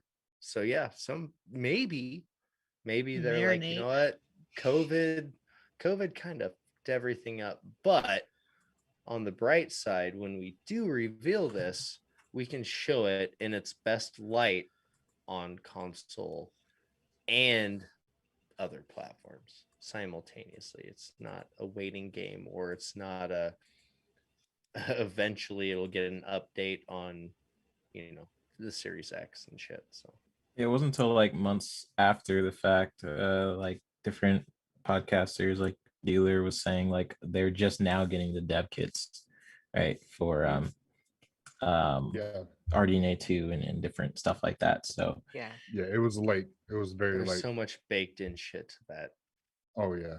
hardware What- that's Mach- not direct utilized machine right now. learning, and the things that the tools that are in the Series X, once developers are able to utilize them, we're definitely going to get to see what Xbox has been promising and been telling us this whole time what this machine could do. We will see that very soon. Yeah. I would like to make a prediction on that real quick. Like, once we see AMD's DLSS technology, they're upscaling shit. It's just their counter to NVIDIA's DLSS, which that in itself, that both series consoles are capable of, that the PS5 really isn't, is going to make these consoles relevant for a longer period of time than any console we've ever seen. These two consoles will outlive every generation prior to them, simply because of AI and the AI scaling. It will be think about it. If you could pick up your Game Boy right now, a Game Boy Color, and play something even at 1280 on that thing, even on that square ass screen, it's gonna look fucking great, right? It's gonna blow most people's minds. Yeah, you start you have all these pixels crammed into your screen, but then when it can add more and the AI can just literally think about the fact that you could go and you could play a game at 8K 30 on a console that was released last year, simply because the AI was able to upscale it properly. It's like, yeah, it's going to blow people's minds. It is going to. Yeah, me and 3-Bit had a long conversation about a lot of the tools that were in the Series X one day, and it was just, we were both like, dude, people have not really thought about what this is going to do, and it's going to happen sooner than people think too. It ain't going to take a few years. No, we'll start seeing the payoff in a 6 couple months. We're definitely going to see it's going to be implemented more with games that came from PC over to Xbox, because those are the tools that they're going to use now. So they're going to be I think there's some tools like there's certain features you're gonna see with games this year, but it's gonna take a bit for some of these devs to learn. Like, Like, yes, you're gonna see some of those features, like, yes, soon, but on the software side, they'll be implemented quicker. But the ones that are hardware, where they have to redesign their engines to utilize these tools, that's where it's going to take a little bit of time. Yeah, like Second 4A they games can was utilize. So go Yeah. ahead. Oh, you have a quote. Get her done. Oh, I was just gonna say 4A games, they have like a lot of their ray tracing technology, and it's all reliant on certain techniques that are used today. And I remember they just released a trailer for their complete edition, or the next edition for Metro Exodus, and they're basically saying like, yeah, we don't have the newer technology for the RDNA 2, but it's still, we are using our own techniques for now, right? So I think a lot of different games are in that stage, especially if they start developing earlier, maybe last year, and they're maybe planning on releasing it this year. Then a lot of the engine and techniques that they're using are still like previous, but I would say like, if you are a first party studio like Microsoft, and you want to show people what Series X is capable of, like, you know how when you buy a new hardware console, is still gonna make it look better, even if you're using an old school. yeah, either way it's gonna look beautiful. But I remember whenever a console comes out, you have these certain games where you're like, look, this is what this game, what this console is capable of. Like, usually it's a racing game, like a Forza, or yeah, it's always cars, right? That really showcases it. So I think they're going to want to do that with the next Forza or Halo. They're going to probably want to show what RDNA 2 can do, but we'll see. We'll definitely see. When the super sampling kicks in, like, seriously, when it'll run natively with HDR in 4K and full-blown ray tracing, and only hit 30 frames per second in their testing on the Series X, they'll implement their super sampling techniques and easily hit 60. Oh yeah, that's what's blowing, like, that's what's been blowing my mind this whole time, and it's not talked about enough. I don't hear anybody talk about it enough. Like, look at what DLSS has been able to accomplish in its short lifespan. Talking 2 generations of graphics cards and software working with the hardware, and you're playing games at 4K 120 where your PC would only hit, an average of 45 frames a second with this shit on. So it's like, once they can get that down, God damn, you don't even need a fuck, you could probably if it wasn't for the hardware needed, like this generation that just came out, the Series X, could be 15 years old and you could still play a game at 4K 60 when they bring out their next console, just because of the AI that's going to be behind some of this shit. So it's fucking crazy. Seriously, this generation will outlast every prior one. Yeah, they definitely made it to stand the length of time. So the AMD's DLSS is the Fidelity FX. Fidelity FX, that's it. Yes. That's it. Yeah, because I remember them talking. They just had a thing about it. Actually, Stubbs had a podcast last night about some of the tool sets with AMD's Fidelity FX, and I think FDR it was another tool. So yeah, good things are coming, guys. Good things. All people who don't know what the heck we're talking about needs to know is that the tools that we're basically talking about, like, it's just going to make it easier for developers to hit basically, so you get games better, like 60 frames per second with ray tracing is what you guys should be expecting. and basically eliminating different things within games, like in Tomb Raider when she's crawling through the crack, and then they're actually hiding bits of the level when they do that. So that's like a game design thing. So less of that. Yeah, that'll be the thing of the past.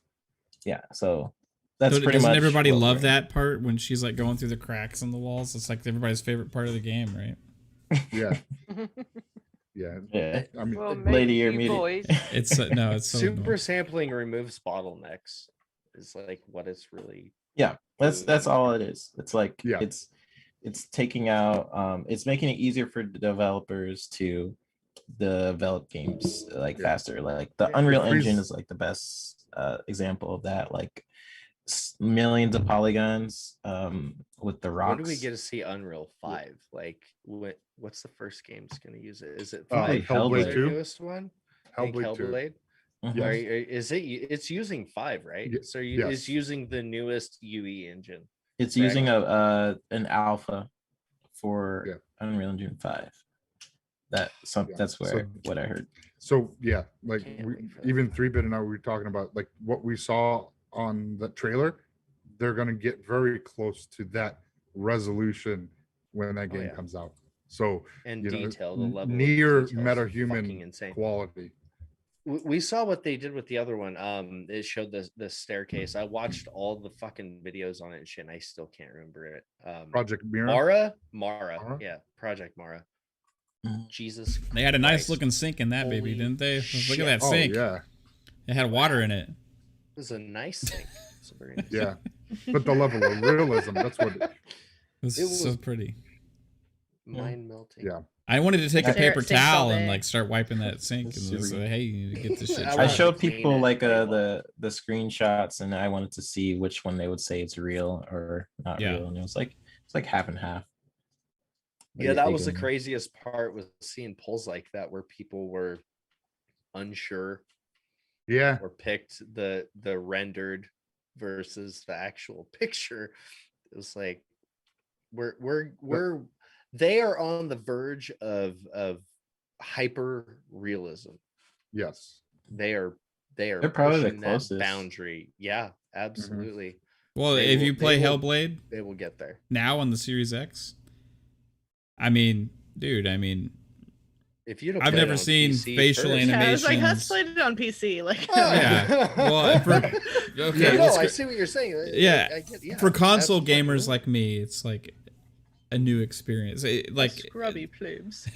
us poorly console players have never experienced frames. Now we have 60 frames, and it's amazing. Some more frames. Sorry, I was playing it at 120. Are you speaking? Can you please FPS boost all my games, Microsoft? I would love it. It would be amazing. I'll play them all again. Fucking Senua in Hellblade on the Series X, dude, is mind-blowing. It's like a fucking real person. It's like I can't believe how long it took you to fucking play that. I know. I'm sorry. I'm sorry. I got a big slap. I got frustrated because I died early on and it set me back, and I was like, "Fuck this!" The combat wasn't good. But it felt good once you got used to it, didn't it? Oh God, it did. It did. So I was just like stubborn. I had somebody. I think 3-bit was there talking to me. Yeah, I kept freaking. He was encouraging me early on, and once I got past that little bit of a hurdle at the beginning, I really like. Oh my God, it's a masterpiece. It's one of my favorite games of all time. Yes, it's so amazing. That makes me happy to hear you say that. The a lot. Facial animation, like the acting actually comes through in the game. It's like I've never actually, besides I will say this, some of the David Cage games on like the PlayStation, like those are really good with that, like Detroit Become Human. Heavy Rain on the PS3 was kind of like that as well. Those have really great elements, but the mocap in Hellblade is fucking mind-blowing. Yeah, but Hellblade didn't even need to be that like slow-paced walking type simulator to achieve what they did. No. Right? It was like being, for me, is like I'm playing an actual action adventure thing that's a psychological horror like all these things wrapped up into one absolutely crazy, amazing experience. It makes me like so happy. After I finished Hellblade, it made me think like, oh my gosh, I didn't realize what Xbox had acquired when they acquired Ninja Theory until now. Yeah. Right? And then when after I played that, freaking Kate's link and it froze my Zoom. Oh, really? Yeah. Sorry, it was just a GIF. That's what y'all are laughing at over here on the chat. I wanted to see what the GIF was. And, it froze your thing. It's funny. It froze my Zoom. Well, hey guys, a quick shout out to everybody in the chat. Thank you guys for hanging out with us on your Friday night. It is awesome. Drop a like if you like what we're doing and you like our show. Hey, sub to the channel. I stream games. We chat. We play. Kate's going to be streaming games on here as well. That bell button. Yeah, and hit that notification bell. We'd love to see you back. So thanks, guys. You're awesome. Come on, Chris. So do it. FPS. Hey, have you guys tried any of these? I don't know. I've got a fever, and the only prescription is FPS Boost. Have any of you guys played these FPS boosted games that they just dropped? Have we had any experiments going on? Because I played a shit ton of them. Yes, I have. Yes, we have one. What have you played? Fucking amazing. It is. So it makes the games brand new. I was playing Anthem, and I was like, yes, oh my god, this play that together. So much better. Yeah, and it was great. It was me, you, and Beck from Dead. Back from Dead. You lost me at Anthem. No, I know. It was so awesome until there was no content. What? Yeah, but I'm just fucking with you, bro. I get it. It's one of those games that's like, okay, all we need is the game some better loot and add some events. Yeah, and just tweak a little. They self-sabotage their ass. Xbox has done more for Anthem with FPS Boost than fucking EA ever did. Like, what the hell? You know? You're so right. What the hell is going on? Like, it must be really easy to do it with EA games because they've a lot of the FPS Boost titles are like Battlefield and like Anthem and stuff. So it must be like whatever. I guess the Frostbite engine must work pretty well with the FPS Boost. Would it be accurate to say that I could kind of speak on this, considering that Rise Son of Rome was the second game I ever played on the original Xbox One, and then I bought it for like $4 on Steam, like not too terribly long ago, and played on my PC at 4K 60. I mean, it'd be similar to what you would experience on the Series X, correct? Yes. So, depends. Well, sort of. So here's where, before I get to that, hey, JNL Destiny 2 news, Johnny, what's up, man? Seriously, great content, guys. Keep it up. Thank you, sir. $2 super chats. Awesome, man. He's a good dude. He has an awesome cat too. He likes to brush it. Who is it? Johnny. Yeah, he pets his pussy a lot. Wait, Johnny, like Johnny. Johnny No Life. Johnny, Cat Johnny.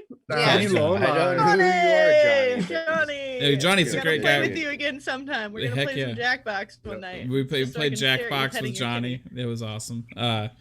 He has a nice cat. All right. Husk. Oh, don't forget, Johnny. Do you guys likes remember his too. cat's name? I don't remember it, but he likes grandmas too. Yeah, he likes grandmas. Yeah. Oh, that's right. Yeah. Grandmas for the win. All right. Husky poo. Sorry, I didn't mean to.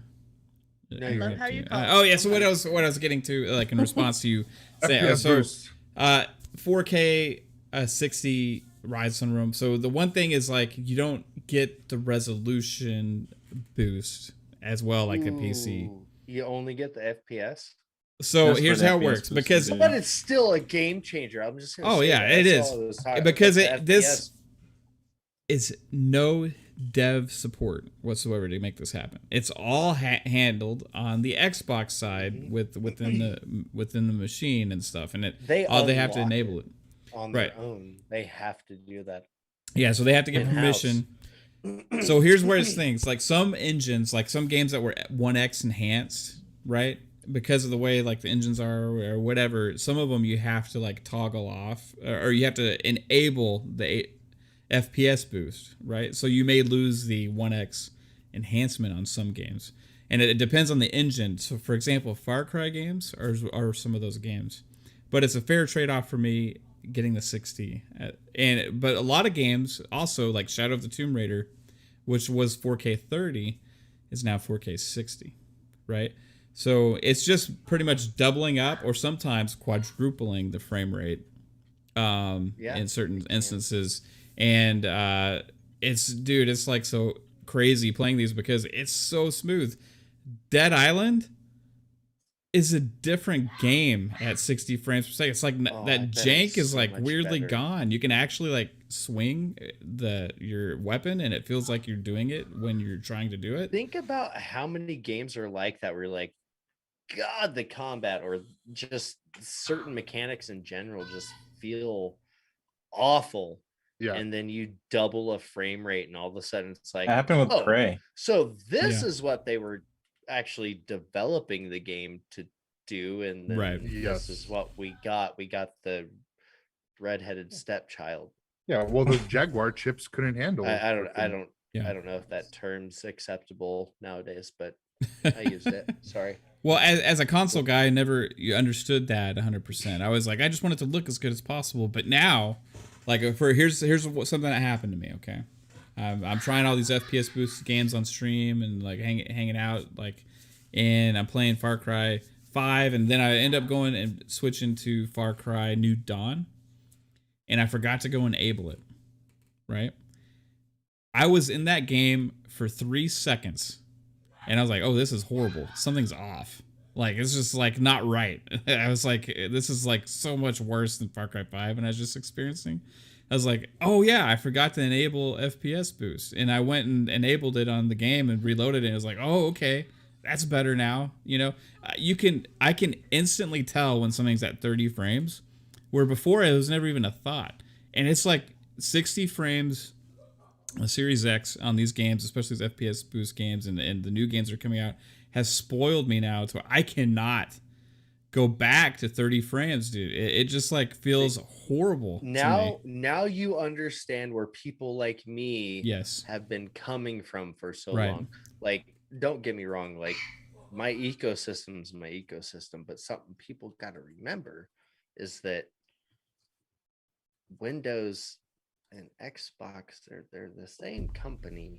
Okay, like I might choose to play some of my games on PC for reasons like you're just talking about. I don't have to have that that reason is more or less washed out now because there's a console that can do it too. You know what I mean? But you get it. You get everybody is starting to get the difference between 30 and 60, and I don't know, it's a breath of fresh fucking air for me because now I don't have to argue with people like, oh, I like my filmic this and that 30 frames per second. Fuck yeah, it's so much better than 60. Why has it got to be that voice? I don't, because it just sounds right, man. Hey, do you hear the narrative? They don't even say filmic anymore. They don't talk about 30 frames. No, They're like they don't. 60, 60, 60. It's like, hold on, things changed now. So you guys, but I really like my original Xbox experience at 30 frames per second. It was just better. That's the right voice for that. Fuck your filmic 30 frames per second bullshit. Yeah, I don't even want to play a game that has like 30 it's frames 60 or of frame, death. but yeah, 60 The is where it's second- at. Like Mav just said, the second you get that, it's a doubling in frames. I mean, for fuck's sake. Yeah. The second you get that, it's over. And when you go back, like it takes it took me like 20 minutes to adjust to 30 FPS compared to 60, and I couldn't do it. I tried, and it was like, okay, you know, it's not terrible. And then every couple minutes, I'm just like, God, this is fucking bad. Sorry, my daughter's in there playing something right now, and she's going absolutely ape shit. I know she's going ape shit, bro. Let it. She's having fun. I don't want to ruin it. I don't want to tell her to shut That's up. all that matters. You know, like she's having a She's blast. honing She had a somebody long in week. Fortnite. She's into that shit. She's been doing like the. Somebody's beating her at Fortnite and she's not having it. She's been doing the she's playing stupid Fortnite. standardized test Oh, prep that all makes week sense. at school. You know, like that stuff. So she's like letting loose now with her friends, playing Just waiting. Xbox. I'm waiting for her to say, "Motherfucker." Yeah, I know. That's what I'm waiting for. She's our you, kid, bitch. so it's possible. Goddamn shit biscuit piles of fuck. It's so funny because my kids like 3 years ago. I mean, and they were even younger because the oldest is only 13 now. But like 3 years ago, they were playing on my profile. One of them was on my profile, and the other was on his profile. And he was sending like fucking messages to his brother, like "eat a dick" and shit like that. Oh They my were God. popping up on my phone, and I'm like, "You guys are fucking morons." Nice. Like go in there and be like, "Hey, look, y'all, like I That's see it fucking funny. happening right now." Like, I know what you're doing. I can oh, monitor your sorry, shit, mom. especially I'm like, when- oh my god. Yeah. Oh, It's weird though that like with kids, like if you have kids that play Xbox, they use all these features that I don't even like ever mess with and even know exist. well, Like- they know all these button combinations too. That I'm like, what the fuck did you just do? Yeah, I can't Yeah. play Mortal Kombat with my kids anymore. So It's that's like- the thing. It's like I used to kick their screenshot, asses, clip and now they're recorded, like share sitting there with for like this an friend, hour send in a text practice to mode that just friend. doing it. the menu Hire them system, for the next tournament. and she like navigates that stuff. It's like she hits like 20 buttons in the matter of like 2 seconds, and like you don't even see what actually happens on the screen. No, It all just and flashes 5,000 before your things eyes. just happened, right? Yeah, and it's like Yeah, it's just exactly. crazy. And then when kids send party invites or game invites to people, they like mash the button like 1,000 times, right?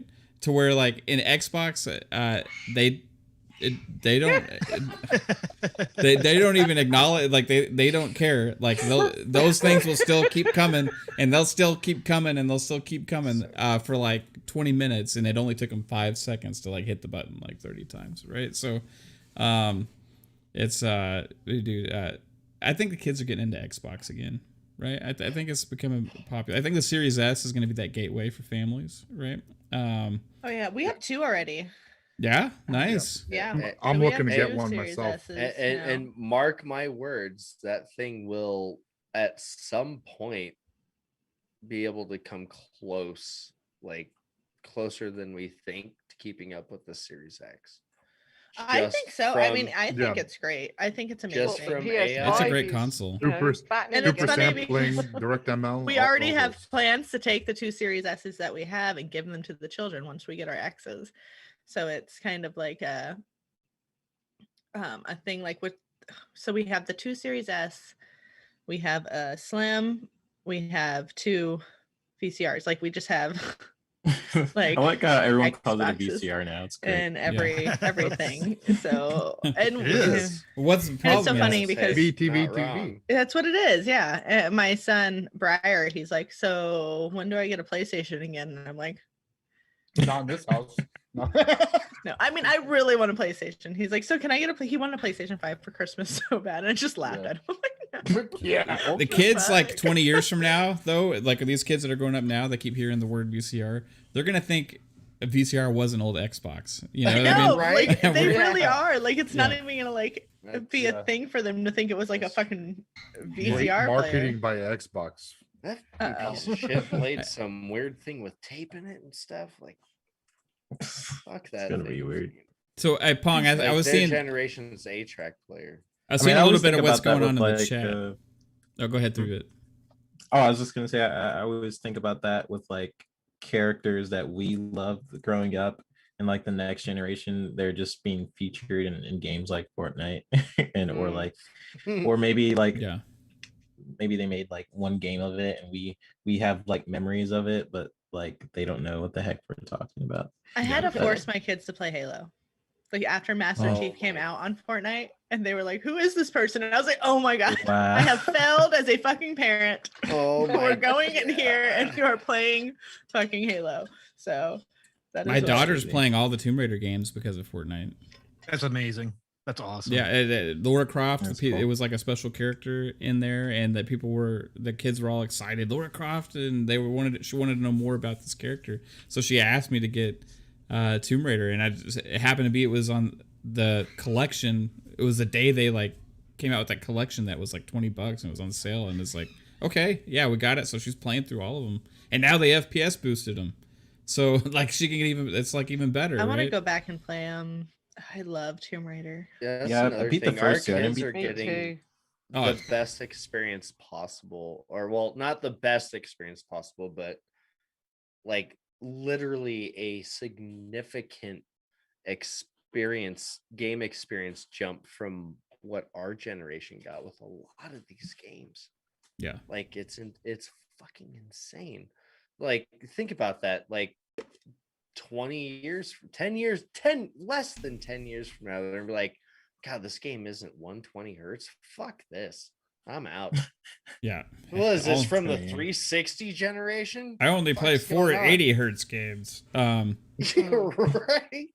Like, We got a $5 super chat from Mr. KY Bob. Thank you again, sir. He says Crytek remastered Crisis. Now will they please do something to Rise Son of Rome? Hey, well, there's rumors swirling about I Rise wish. Son of Rome 2, potentially. yeah. So you never know. Yes. Maybe as a prelude to that, maybe we'll get an update on the original. That's always a possibility. my Who God. knows?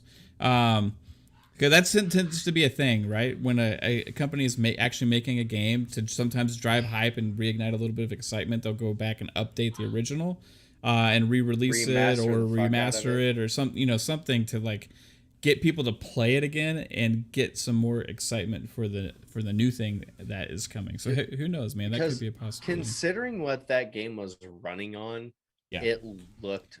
Yeah, I mean, it's running on a fucking phenomenal. VCR, right? I mean, that's You're not wrong.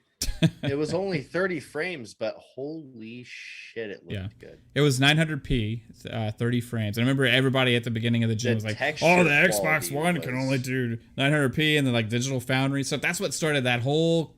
That's what started this whole thing. The last 7 years about like resolution and all this stuff. The resolution wars of like next gen consoles and teraflops and blah blah blah blah blah blah blah. Now it's like Texture quality plays a factor too, like a big. a huge way bigger factor because than any like you could run Minecraft at 8K 120 frames on a right. fucking cardboard box. But you go load up something like Rise, Son of Rome with the texture quality set at what it's at, or Hellblade, you experience that. That Yeah. texture quality in that game is The texture quality, the visual quality of what you're Halo seeing 5 on was screen one is of those examples. really important. That's why one of the issues with the bigger games that launch on the Switch is not necessarily resolution. It's actually like the quality of what you're Texture actually quality. looking at on the screen of the in-game assets and everything, right? Snakewood with a $5 super chat. He says, "Great podcast, guys. Sorry I missed most of it." Hey, that's okay, bro. We love you, Snakewood. You're an awesome guy.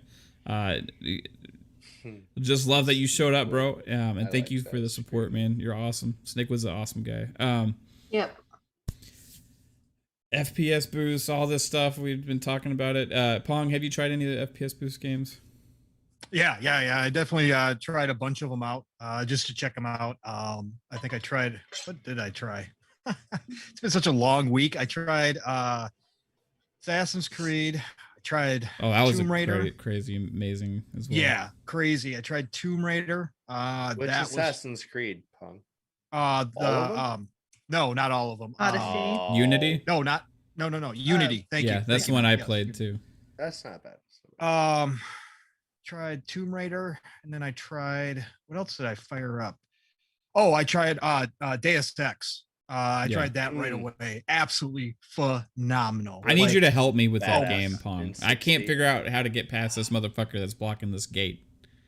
He's like standing in front of the gate. I can't do anything, and he's like, I gotta go through it, and I can't get rid of him. I'm in town, and it says I gotta get through the other side of the Right. gate, and he's just standing in my way. I don't know what to do.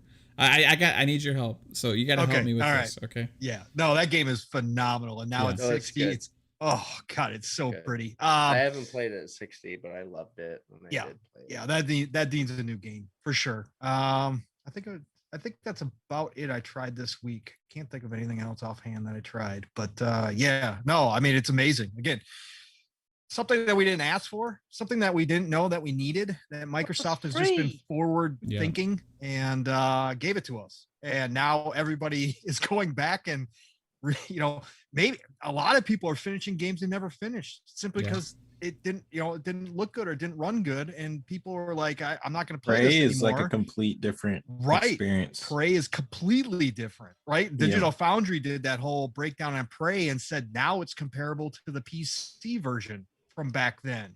Is the Dead PC Space version on when it this came out list then yet? was great. No. No Dead Space yet. Oh, mother. They haven't done like the 360 games or the OG No. Xbox games yet, but that could be coming. Maybe if they can. A couple recommendations real quick that from ones I've played. Shadow of the Tomb Raider. Yep. Absolutely incredible. 4K 60 now. It runs so smooth. It's like, oh, holy crap. That game is gorgeous, actually. I've been working on playing through that now. Another suggestion is play Dead Island because the jank is like weirdly gone in that. It's like, oh my gosh, like, is this the same game? I really want to go back good- and play that. Yeah. That game was one of those games that had like this much potential, and you saw about this much of it. I love it. 60 frames per second. Like, Jank and all. I gets love it that anywhere game. close. I did love both of too, them. yeah. I'm like, oh, I you know had what? fun Wait, with whatever happened to the other one? Which Is one? that a dead What? game, Hug? Oh, No, it's supposedly still working on it. it's still alive somewhere. Okay, Supposedly. cool. I That think was they shown started like off I with- think that's Years like ago, we three got a E3s trailer ago for it. now. Three Right. Oh, E3s. I think they More want to than get three. Dying Light 2 out It's like first 6. Yeah. and then go to that one. But Yeah, they we'll see. restarted development on Dead Island, and it's a little tricky because Dead Island and Dying Light can be similar. So they were like, Dying Light first. Well, they'll do probably. Dying Light, then they'll take the stuff they made for Dying Light and turn it into Dead 2014, Island. lady. That's what I would do. 60. What or was it? six- 20? 7 years. Yeah. No, We since got the that trailer. since the Dead Island 3 fucking Two? trailer when they're Two. or 2, Something like yeah. close Oh, to that, is it- two. no. Yeah, 7 fucking years. When There's they're on, Dead like, Island, like and a then there's beach, right? They're on a beach or Riptide. Then there's- something. Yeah, and the there's- guy is like running. There's Dead Yeah. Island and then there's Dead Island, whatchamacallit, which is Yeah. great.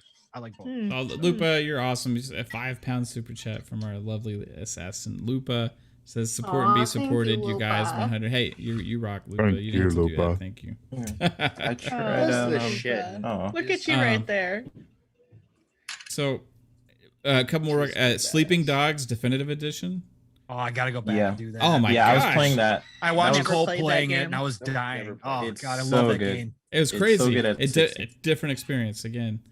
The Far Cry games, even though you do lose the res on those, they're oh my gosh, it's so much better at 60 frames, guys. The shooting and everything, it feels so much better. There's so much to love about this feature because they're enhancing the value of the things that we already own. And you can buy these games, most of them, for pretty cheap. So if you want a great experience on something that doesn't feel old, it feels new. You can try these games because like the one thing that PC games have always kind of had, you could have an old game, but it still always looked good and played good, right? But console, as the games got old, they got old, right? Right.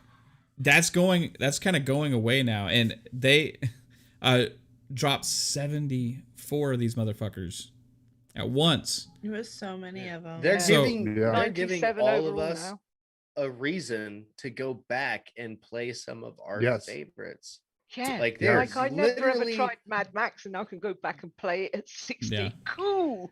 Yeah, exactly. They're giving you a reason to go back and play some of your favorite games, but they don't give a fuck if you do or not. They're doing it Either way, for which you. is cool. It doesn't matter if it's 10% of the player base that's going to do it. They're doing it for that 10%. Does that make Yeah, sense? And same with the Doesn't backlog fucking matter. business, when you the play it. back comp business. It's like they're doing it because there are enough people that want to play their old games. It's weird because people will say like an old game that came out like a month ago. They're like, oh, that's an old game. Oh, Like, Jesus they Christ. just do it to to fit whatever weird narrative Yeah. they have. You know, it's if it's a fun game, it's a fun game. Does it? Do we know? And if you're Well- 12 and you play anything other than Fortnite, it's blasphemy. So Yeah. that's what Twitter feels like half the time. So. Yeah, I have no clue. True. My kids play all sorts of shit, so no. What- my 13-year-old doesn't really touch Fortnite very often at all. He's more My of a kid survival can't kid. He likes art He can't and stand it. shit like that, and building Minecraft. He would like Dragon Quest Builders too, probably. Yeah, I know. I'm gonna download it for him and I'm gonna show it to him if he ever gets his grades above F's. So we'll see. Yeah, he's a fucking Time to little get prick. the belt out. Yeah, geez, boy. I want to know if we know how many of the games that were dropped with the upped stuff are on FPS Boost.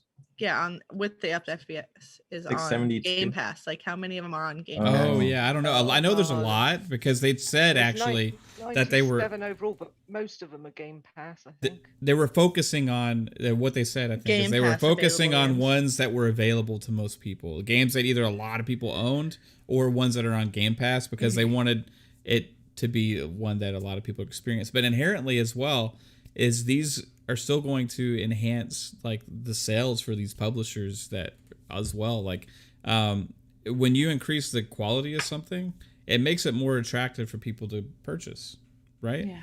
So Mav, it's 90 it's 97 games now. They just dropped Yeah, 74 total. Yeah. But yeah, how many of those are games? Well, the I think you'd Assassin's have to Creed go through and like games count. and the Far Cry games are Ubisoft, but some of them are in were in Game Pass. I don't know if they still are Well, because I own them all, so I've not looked. the first batch they did. Oh, not the first batch was like a mix of a couple different publishers and stuff. They had like Far Cry 4 was on there, and they had like some other stuff. So it was like the first batch was a mix. Then like the second one was focused on Bethesda, and they had like several Bethesda games that were in there, like Skyrim and Fallout and stuff like that. And then the third one had a bunch of EA games, was part of it. And then this one has like just a shit ton of stuff. It's that, and what makes me curious, okay, they just dropped 74, is what's going to be the norm for how they release these? Are we just going to get big piles of like FPS Boost games all at once now, like every few months or so? Because they've done like once a month, we've gotten several. It'd be nice. So I think they they can for a little bit, but I think eventually they're going to start running out just like they did with backwards compatible Right. when they first did BC. They used to dump big, Mhm. large amounts of games, and then it slowly became a trickle. And I think that's probably what will wind up happening here. Is they'll try to make bigger dumps, and then eventually they'll get to a point where it's a game here, a game there, as they get them tested out. But I think they're probably going to run out of games at some point. So. yeah, there's only a Well, that certain happens. amount that You the do- publishers Here's will allow. my thought on this. Something everybody's got to remember. Okay, there are a lot of behind the scenes stuff that happens with this. So like, let's say when they started this whole back compat thing that they got working, and the FPS boost thing, and they got working, all this shit, they could be digging into it day one, and it could be up to years before you actually see something happen with that game. Some games are just not unlockable at the moment. Will they figure it out? I Right. think they will. I absolutely think they will. There's, oh God, copyright is such a fickle bitch. I'm just gonna say it. She's the biggest bitch you'll ever fucking meet, because a song like, I'll give you an example. Def Jam is a nightmare. One of my, I bet it's Yep. bad, I'm sure. One of my favorite games of all time is called The Suffering. It's an original Xbox game. I bought it on PC for like $5, and I streamed it one time, and that was all it took for me not to stream it again, because God, within 10 minutes of that stream being up on the channel, it got axed just because of the music that was used. And that game was, you're talking like I think it was like 2001 or 2002, maybe somewhere around there. So you're talking 19 years ago. You have to go either rewrite those licenses, like you have to have permission or you're fucked. And they have to do the same thing with games, like with movies, with music, all of it. It all has these contracts. And when that contract runs out, and that's another problem, it's like, if you don't have a contract, let's say Fortnite has a song in it made by somebody and they signed a 5-year contract, and you go play Fortnite 5 years from now and you stream it, you just made zero. You made nothing off that video if that's your bread and butter, because that shit expired 5 years ago. It's not a lifetime deal. And that's something people got to remember. It's a bitch to work with this stuff in behind the scenes. It's an absolute nightmare. That's one of the reasons. There's certain games like 007 is also a nightmare. Like if you guys look up, they've completely finished a remaster for GoldenEye, I think it was. It was completely done.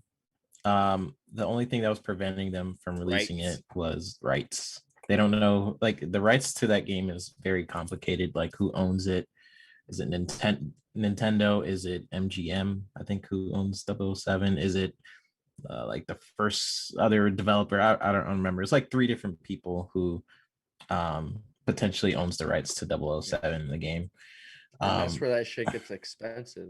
Yeah, and I can't even imagine like Def Jam, like Ed Boon had the poll up, because Def Jam has so many different music artists and you guys look at the track music, like it was like a lot of mainstream music sitting on that game. Yeah, and that's not even backwards compatible, which is a shame. Very much. One thing, they managed to do it with Tony Hawk Pro Skater, which is heavy on the music as well, but there are tracks that are missing, right? So if you do like a remaster like that, you would think like, okay, they try and work on what they can, what they can't get in there, they just axe and then replace it. You know what I mean? And that would probably be the way to do that with some of this stuff, because you can't necessarily, when it comes to stuff like that, cover would work. You know what I mean? That's true. Yeah. But all right, guys. So, man, I'm nervous to bring this up.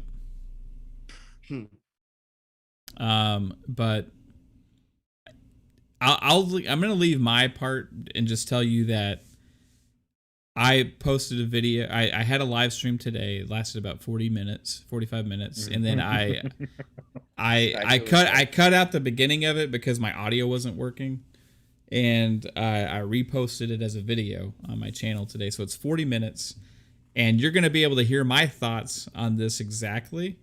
On that video. Okay. But I want to get some other people's thoughts on this. So we'll start with, say, Mr. 3-Bit, because 3-Bit. What we're talking about here, guys, is Halo Infinite, and this post that came from Reset Era that got put on Twitter from a prominent journalist and has caused a interesting conversations all day yesterday on Twitter.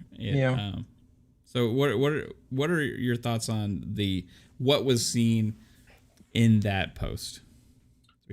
I think it sort of reminds me of the April Fool's thing, where Halo Infinite was said to be delayed on April Fool's, and then all these different journalist sites start jumping on it and sort of spreading this. Spreading this. And it was like negativity and stuff. It was like autographed by Chris Lee, who no longer even worked for 343.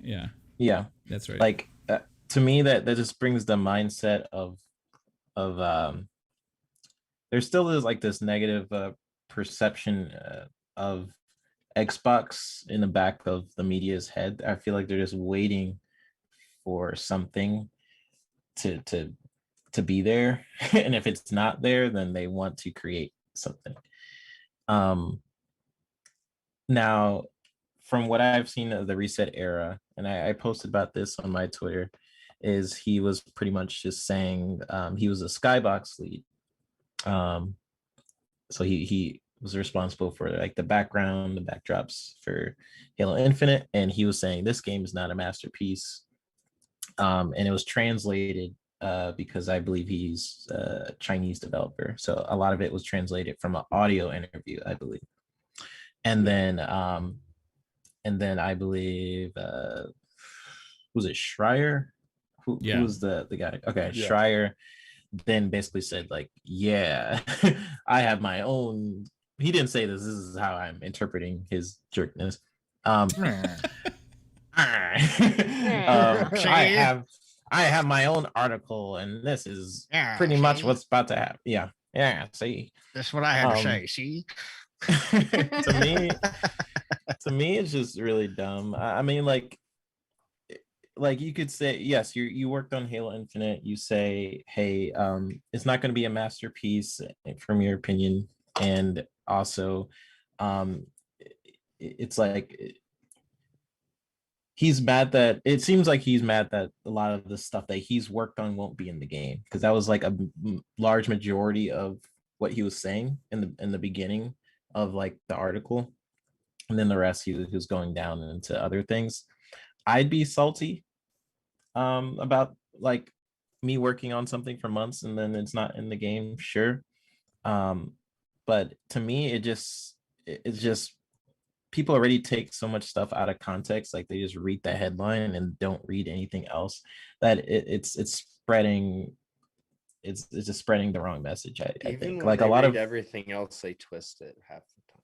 Yeah, they twist stuff with Spencer all the time. Like they just read the article headline and don't actually read what he's saying to get because they just want the flashy headlines. They just want to spread some sort of conversation, and I believe that conversation can be damaging leading up to the release of something, because that can basically it can derail excitement and cause unnecessary worry and hesitation, disruption. Right. Yeah, it can cause a cancer to a game that is completely unnecessary and irrelevant just because people want to talk about this stuff, right? Yeah, and it creates this thing like, let's say you're leading the witness, Mav. And I am sorry. It basically what it creates is like when the game does come out, it creates that message like, oh, see, it's not what I expected, and then it basically has like this negativity thing with it. And even if the game is anything like the demo, I would be impressed. Like the demo to me was like fun. It looked fun at least, and it had like the open world, and I was just impressed by the demo. But it just spreads the negativity. That's all the reset era article did. Now, will this game be a masterpiece? I hope so. I hope as a Halo fan that it'll be really good. But I have a question for you, 3-Bit. How many game devs do you know that say their game is a masterpiece before it comes out? None. Okay, that's just absolutely zero. Okay, like when you're working on it, like you don't know, like when you're really close with something and you're working on it, there comes a time where you're very blurred out to what outside perception is. And I think a lot of people don't get that. Like, why did you release this crappy game? Like, or why this game has so many, like, I don't like the story or something like that. I'm not talking about bugs, but I'm talking about like the content of the story or something like that. When you're really close working on a project and you're just zoned in on it, there comes a point where you can't really see like issues anymore. You're just zoned in to what you're working on, and then you also have the thing on top of that where like you're not like, oh, maybe you do have those moments like this is awesome when you get like beta builds and stuff like that, like, oh, that was pretty cool because everything is usually separated. Like a dev is working on mountains, another dev is working on like the animations, and when you get a build, maybe you just have half a mountain or so yeah, I think when you are working on something, you're usually just like, you're not going to say this is a masterpiece, this is amazing. You might if you're a fan of it, right? But like for the most part, it's just another thing you're working on, trying to get by, trying to finish up different deadlines you have. Doing your job. Doing your job. This same person also did go, before he said that thinks the finished product will still be great. The story is a big improvement and the gameplay is much richer. But nobody is talking about any of those things. That the only thing they say is, but don't expect to be an epic epoch masterpiece, whatever that. I mean, and that's what Schreier, Schreier. And what the fuck does that word even mean? It means like this horseshit anagram to me. It means like what the fuck is it even? I think it means like a finality of a masterpiece, like a master plan coming together to create like all-time master class. Well, right? It sounds like a goddamn Star Wars character. Yeah. But I do want to hear like what you guys think, but pretty much like as like a developer and seeing those comments, like I get what he's saying, but at the same time, what he's trying to say, it won't come across that way. I don't think. Like, it's the internet twists words all the time, and they look at the headline and ignore everything else. Like the last bit where you're saying like, "Oh, I still think it's going to be good." Doesn't matter. It doesn't matter because they're just going to be looking at the top bit. It's also possible this guy's a little disgruntled. Well, he said at the end, he said he feels good to be out of 343's baggage. Now, here's the thing. I know people who work at 343. Yeah. It's not the best. Okay. Right. I'm gonna be completely honest with that. No, like some of the working, right? It's not the best working environment. I will admit that. Yeah, he goes on to talk about that as well too, 3-bit. So like this is like this happened last year too, right? The news came out last year before the gameplay demo. Yeah. I feel like we've been hearing shit from inside 343 for the last few years about not happy employees. But it's really sad that they have to shit on a game before anybody's even played it. The problem is, really, there's nothing at all wrong with anything that this guy said. Right? There's literally nothing in here that is like a problem or worrisome or anything. It's just, and even go watch the video. It's just the response, like that's what I'm saying. Like the people, like they're gonna just take like bits of it and use it to have this sort of down spiral message for Halo Infinite until release. Like that's my problem. The other main takeaway for forgetting this fucking person is an employee. Okay. X first and foremost. X employee. Yeah, ex-employee. Like that's the thing. Yeah. You know what I mean? Like think about it. Yeah, so I've had terrible jobs before and I never once said anything bad about it. This conversation like, take a minute. As soon as you see he's an ex-employee, you wonder like publicly, right? I'm not gonna go on Twitter and say like, oh, my experience at this company was trash. Yeah. Exactly. I'm just gonna move on. and Mav and Kate, you probably know what I'm talking about. I'm not gonna. Yeah, you would, because then you would lose kudos because that's how it works. But this guy, nobody will employ you. This guy didn't really even say that much bad. He gave some insight and some information, but there was nothing in here that was stuff that we didn't already know about or heard before. Like the stuff about 343, we heard that last year before the gameplay demo about the workflow being problematic, about it being disorganized because they were working on the engine at the same time, and all this stuff. And like COVID also probably threw a little bit more of a wrench. But he also went on to say, but things are much more improved than before now. So he goes on to say that it's better now, which is something people are ignoring. There's a lot of that people are ignoring about this that cements a lot of the positive things that people have been saying about where Halo Infinite is now. And that's what's bothering me to where I had to make that video before, because it's people are taking the two things from this and running with it. They're taking cut content is bad, and they're taking that masterpiece. And the cut content thing is like, that's normal, right? 3-bit. I mean, I've seen so many articles on that. I forgot to hit on that. So this guy also never said the game was shit either. No. Like, people are running with that. Like, what the fuck, dude? They're making up their own narratives. That's what it is. That's what they do on Twitter. They just spout. Pretty sure they read the headlines and they're like, "Oh, it must be bad." So I'm just gonna say this about it. I didn't mean to interrupt everybody, but like, correct me if I'm wrong. Did this guy not say, like, you know what? Fuck it. I'm gonna say verbatim.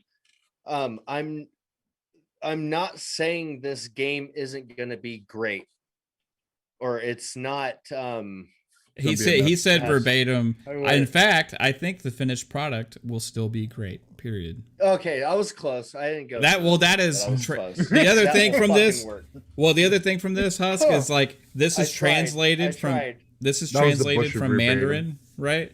And the guy that translated it says he tried to translate it to English. Dude, so I read this shit like 5 hours ago. So we don't know. I was sober, so cut me some stuff. Right. I was close. You were very close. Dude.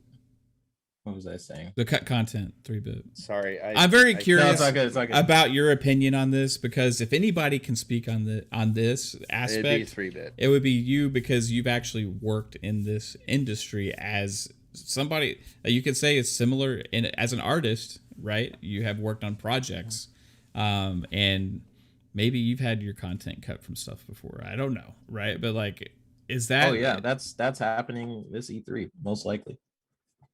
There's stuff I worked on that's definitely not going to be there. So here's the thing, there's cut content like in every game, and to the extent that they have whole sections of games that are just cut, and people when they hear about that, like, first off, us as consumers, us as like the gamers, they don't really want you to know that stuff, right? Because then you'll be like, the consumer always wants to have the thing they can't have, couldn't have, like, they want, like, oh, screw the actual game, what about it's that? It's not a one lot thing? different than a movie, is it? Yeah, movie is the same thing. Movies are the same editing thing. Is editing. Yeah, editing cuts out great big chunks. Yeah, sometimes you need to cut down something to make it better. Sometimes bigger isn't always better. Like with like your content, like your story, let's say like there's bits of the story that you worked hours, months on, and then when you're looking at it from like a full lens, maybe that wasn't the best thing, and you need to cut that part out, or maybe gameplay features or stuff like that. Right now, not to say there isn't features in a game that could benefit like from having cool stuff, like maybe a wall run like in Cyberpunk. I still thought that would have been really cool to have in the final game, and they cut that out. So that's like an example where like, I bet you it was game breaking. Yeah, it was probably game breaking. It would have been cool to have for sure, but I think every single game has cut content, and it's a natural part of the development process. Like, I don't understand why it's such a big deal that all these people are like. I saw people that I actually like and think highly of, like, and respect, like, all concerned about that, right? On Twitter, like, it really shouldn't be, because that's every game. Every game. It's every game, every movie, every sitcom, every YouTube channel. Think about it. All right, so all right, I'm gonna tell you right now. I'm gonna give you something from my own personal experience. I'm about to cut okay? Pong out of this podcast right now, just like erase him. Like I'm just Yeah, kidding. fuck it. Cut it out. I love that guy. Don't cut him. I'll cut you. Like, Thanks, Husk. Thanks. No, seriously. So like, for those of you that do know that there was a news show we did weekly called Fireside. Okay. Everybody at least here is aware of that. Fireside Weekly News Roundup. I loved it. I've seen it. Yeah, Good stuff. it was fun. But what a lot of people don't understand, and the biggest reason why it got shelved, is because it took me so fucking long to produce. I had to play 2 fucking characters. Okay. I had to put together any fucking animated anything, any graphics for Jared. Okay, like every week he'd give me the audio. I had to do all that. Like it took me hours upon hours upon hours, and then you'd see, 10, maybe 20-minute episode. Yeah. You know what I mean? And like 3-Bit was impressed, so I just want to put it out there that he was impressed with. I was impressed too, man. It was good production value, and it was funny. Like it's stupid tasking. Like it is. It was the most taxing thing I ever took on. I'm surprised I held it up for as long as I did. But I cut so much shit. Like if you go look at one of the first few episodes, I put bloopers at the end of something. I don't remember which episode it was, but like I fucked up all the time. Like I had my own script and all this shit. It's a fucking task, and it's no different. It's no different in any other industry. You have to edit things. You have to trim things. You have to get rid of shit that don't really fucking matter. Mm-hmm. You have to like hurt some feelings there, because people get really attached to their projects. Yes, you have to. Like, think about how these people that worked on this shit feel that their contribution got cut in half. Like, we're sitting here as entitled little fucking assholes. And think about the people behind the goddamn scenes on the keyboard and the mouse. Like, there's zero appreciation for any fucking profession anymore. People don't have a goddamn clue. Everybody wants to be some fucking white collar entitled piece of fuck. And that's how it is right now. I'm not even joking. I agree. It's how it is. It's like you work on something like for like I worked on this animated film that you guys probably have seen for like a year straight. And then you'll get like, you get the comments like, oh, that was cool, whatever. Then you get the comments where that was trash, right? Yeah. You worked like every day, like you thought about this thing, you worked on it, and developers, same thing. They work on something for years, and then someone on Metacritic is like trash, And that's when you respond with your mom goes to college. So exactly. the point of like with this was like nobody gets it. Your mom goes to college. I do. No, I got it. I don't get that. Your mom goes to college. Inside joke. It's I don't get it. It's a GBTB joke. You will eventually. Well, it's like, I still don't. I shit on showed the up late, shitter. and I'm just like, Who cares that's about funny. who cleaned it? Nobody. The thing with this for me is like this, like putting stuff out there like this is irresponsible, because they know better that there's really nothing to see here, but yet you still make something of it. And what is the purpose of that? Who benefits out of that? The gamers don't benefit out of that. The 343 doesn't benefit out of that. The publisher, the only person that benefits out of that is the person that's stirring it up and the drama in the first place, and causing the negativity to spread over something that they know themselves is actually no concern. Bullshit. And when they also allude to the fact that they're working on an article coming up that has to do with the same topic in the same studio. It's also kind of leading to the fact that, hey, maybe they're working on something here, maybe similar to what they did before Cyberpunk came out, and some other things, right? So, you know, it's just kind of be responsible with how you handle yourself with dealing with news. It's people's lives that are working on this game.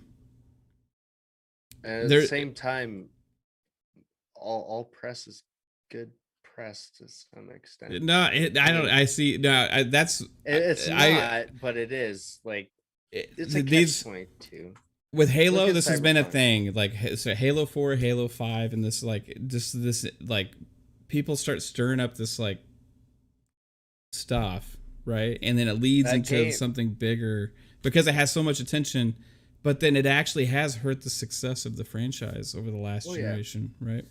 It happened with Xbox in 2013. It happens with Xbox all the time. It's not just Halo; it's Xbox as well. This has been a thing for a long time, attacking the brand with negative. To Xbox's discredit, they piled shit fuck Jaguar cores in with a shit fuck APU. Like, it was just bad. Right. There's obviously people are allowed to have actual legitimate criticism, right? Yeah. When it's stuff like this though, it's illegitimate. Games it's not good, there's no criticism here. Even the person himself that is being quoted poop. Wasn't criticizing. Misquoted. Let's go with that. Like, people are taking a narrative and twisting it.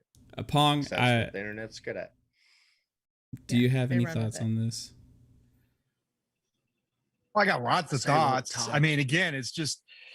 Please tell us. Yeah, no, everybody's gonna have a reason for doing what they're doing, right? When it comes to this kind of stuff, and that's the obvious thing, right? Everybody has their own intentions behind it, whether good, bad, or indifferent, right? So obviously, with somebody like Schreier, you know, it's good for him because supposedly he might even be having a actual book coming out on 343 and Halo at some point.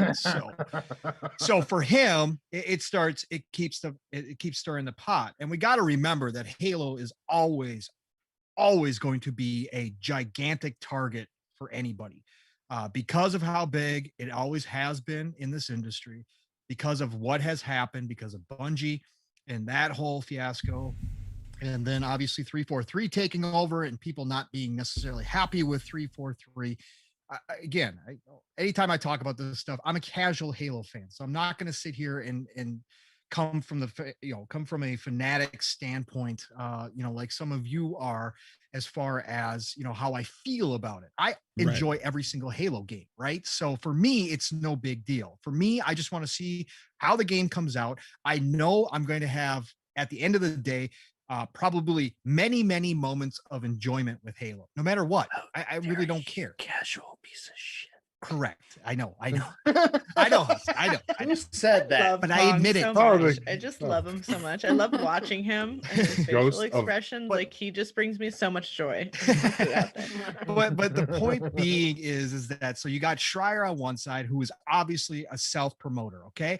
I'm not like, can think of what you think of the guy, and obviously we all have our personal opinions on the guy, but he's doing what he does best, okay? And that's self-promotion. That's getting people to notice him, because again, that's how he makes his money. Is he successful?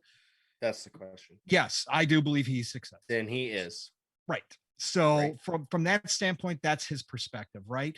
Now we got to look at, again, Halo being what it is and it being a gigantic target at the end of the day. We don't know what Microsoft's internal goals were with Halo. Now, if any of the reports are to be accurate, if they spent anywhere close to $500 million on this thing, right? And that includes a brand new engine, right? They were shooting for the absolute moon with Infinite. And I don't doubt that internally we can sit here and say, in 3-bit, I obviously totally respect that you say that no dev ever thinks that their game is going to be the best thing ever, or whatever the case may be. But I can guarantee you, like, goal wise, they were shooting to put out the greatest Halo experience of all time. And it may wind up still being that. So for them, they might have been shooting for that mark. And or so, match. Right. Do you think right. people At the could very be least. misinterpreting what this one X343's employee Well, of course. and for of course, and 343 themselves, right? Right. You know? Right. They're Absolutely. not the first employee to come out and talk either. Right. And there's no way to know for a fact of what his intentions are, right? He could be just a completely disgruntled employee and want to get some things off his chest. Now, again, like you said, Mav, if you read his comments didn't sound like that. Like his No. comments weren't that bad. What he was just saying was that it's probably not going to reach the pinnacle of Halo greatness, you know, but it's going to be good. It's going to fall somewhere in the middle. It might still turn out to be great, right? So he wasn't saying that bad. So it doesn't even sound like a disgruntled employee. And again, translation, lost in translation, we don't know for sure what his words actually meant or what they were, because again, Mandarin, if it came from Mandarin, then we know that it is a complex language and translation isn't always perfect. Right. So And this guy did there say could- he tried to translate. Correct. And there could be emotions lost in there. It could be, you know, whatever the Oh, case may be. Tonal qualities are gone in text. Correct. It's impossible. Impossible. To even. Correct. You can't. Exactly. You're spot on, Husk. So you've got the, so, you know, maybe internally Microsoft was hitting for it, and anything less than greatness may still be an internal disappointment to Microsoft because they've put so much. I mean, again, this would be one of the biggest teams ever put together and some of the most money ever spent on a video game in history. If anything, if it's close to being true, what the numbers are. So it might fall short of what their expectations are. But at the end of the day, right, I think that everybody always has to take a step back and always stop listening to all this stuff that comes out, all the shit that always flies around prior to a gigantic launch of a big, you know, expected game, right? We always see this. It happened with Cyberpunk, right? And some of it Pay turned attention, out to be, but don't take it to heart. right, exactly. Don't take it to heart. Let the game come out and see what it's going to be, right? You have to let it get its legs underneath it and see what, especially like Halo, they're talking about a 10-year plan. It may come out and not grab everybody's attention right away. I hope it does. They took a page out of fucking Sea of Thieves, bro. Right. But it may develop It's into another something. internal You know, studio. Master Chief Collection came out and bombed out the gates. It was broken. It didn't work at all. And now it's considered one of the greatest, you know, obviously remasters or remakes of all time, right? That's how things can progress. And again, I'm not saying that's right, but I'm saying that we have to take a step back and take a deep breath and go ahead and say, okay, so this guy's got an opinion on, okay, so he supposedly worked for 343 great. But I think the people you talked about, the other people, Mav, some of the people that you respect, and I saw those comments too, kind of doing the concern talk. I think those people, their intentions come from nostalgia, right? I think everybody who has been an Xbox fan or is a big time Halo fan wants to see it return to the Halo 3 glory. Of course. days, right? I just didn't see personally anything in here to make me think that's not going to happen. Right. And I agree. Exactly. I agree You know? with you, but I think that people are so hyped, and especially the old, they've been waiting so long because so many of the big fans had problems with 4 and 5, whether it was the story or whether it was the multiplayer. I'm that guy. Right. But so I'm I think not I think doomsdaying like the rest of these assholes. right, either. correct. And but everybody's Yeah. going to be different, right, Husk? And so everybody has their My own brain expectations. functions a little higher, I guess. Right. I don't know. Well, it's all the beer, obviously. I mean, again, Yeah, you're on a higher plane at all times. So, All times. but the I point like being that. is I think that they're coming from that place where they've wanted to see Halo grab back that glory one more time. And not to say that nobody else has those feelings, because obviously you guys do.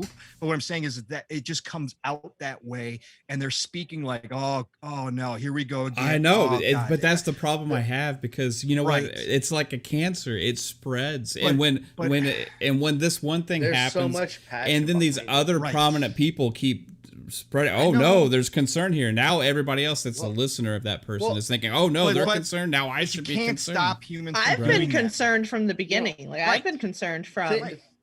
but not that I'm concerned that it's gonna be bad, but I'm concerned that it might be, and if it is, then It's nail in the coffin. then it's a nail in a and then it's like, well, fuck, they were right, and it's like it's a thing then, and that's where Let's- my concern is as somebody. Let's who take a wants- perspective real quick of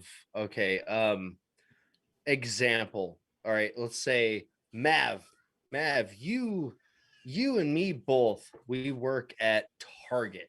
We'll just use that as an example. Which I have done before. RJ. You fucking Probably looks really good in I those worked at khakis. Walmart, Sorry, so I get this will work. This will work. You absolutely did not hate your job. And when you left there, whether it was you left on your own will, That's you awesome. got fired, whatever it is, you didn't hate your job. But my exact same amount of time spent there with you, I fucking hated every minute of it. And when I left, got fired, whatever it is, I put them on blast on social fucking media. Me and you are going to tell somebody that's in the in-between two different fucking things, right? That person's going to have two different influences. That this person that quit or got shit canned, whatever, is going to say one thing about this company, while the person that was doing good and made it and didn't hate it is going to say another. There are neutral instances, and I honestly think this fucking person is close to that. Granted, translation issues, but that's something everybody needs to keep in mind. That when the shit like this hits social media, it's an employee. They worked there. There could be one person in that place he works with that he fucking hates. There could be a computer he can't stand, a keyboard that fucking has a sticky key, and that could push him over the edge to say something shitty or say something good. It doesn't matter. Are you saying he's the "Have you seen my stapler" guy? Is that it? Is that it? I'm gonna need you to go ahead and move your desk to the base. But yeah, to Mav's point, Mav, I think you're right. right that a lot of people do need to just step back. I think it's just magnified feelings for a lot of people, right? Just from the old wounds, right? The old wounds that they think from the Halos that did not receive the best reception, and it's just like, oh, here we go again. But I understand completely. It just, to me, it contributes to the damage that it could potentially cause, right? So there's somebody that's maybe trying to cause damage, but I don't know if that's the agenda. It's not necessarily trying to attack something, but going ahead and doing something for self gain potentially, right? So correct.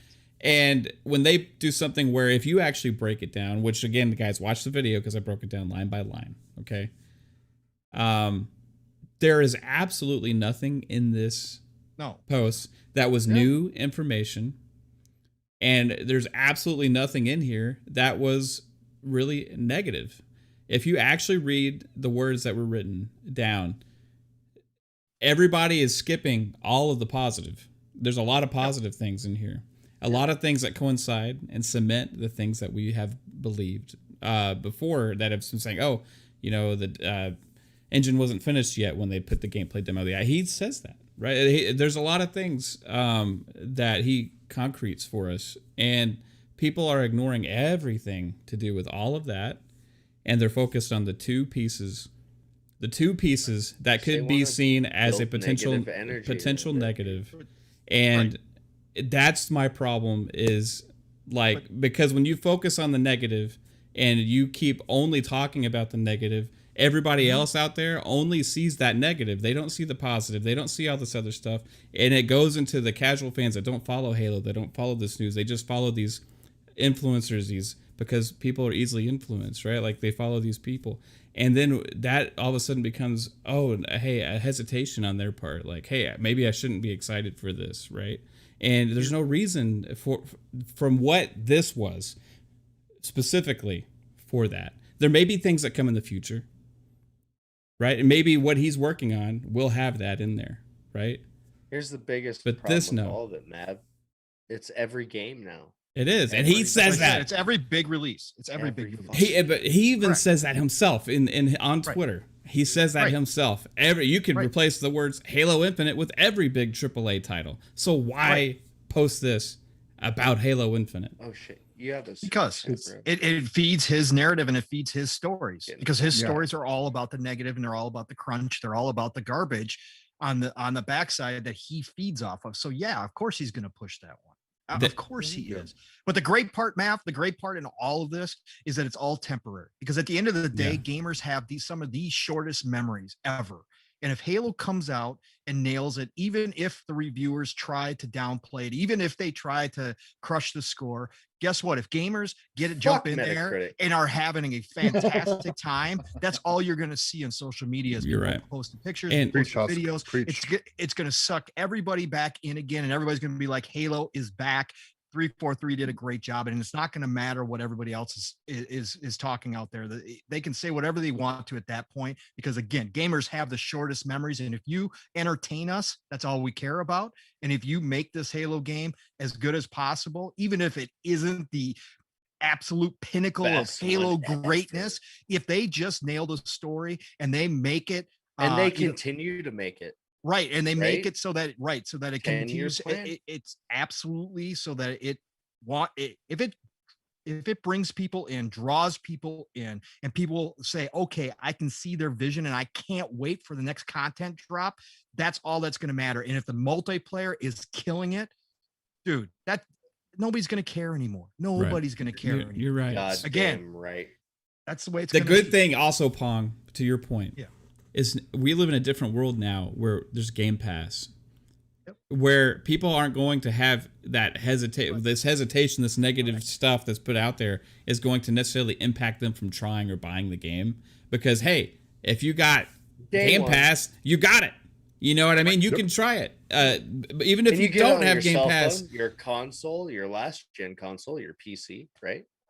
Look at how fast word spread with Outriders. Look at how fast word spread with Outriders. And Outriders was not even a big drop. A lot of people were like, meh, whatever. And again, I know what's happened down the road, but when that first hit and everybody started having a good time, look at how fast that spread throughout social media. And because everybody could download it from Game Pass. And all of a sudden you saw it expand out to the PC and everywhere else. All of a sudden, everybody started playing Outriders.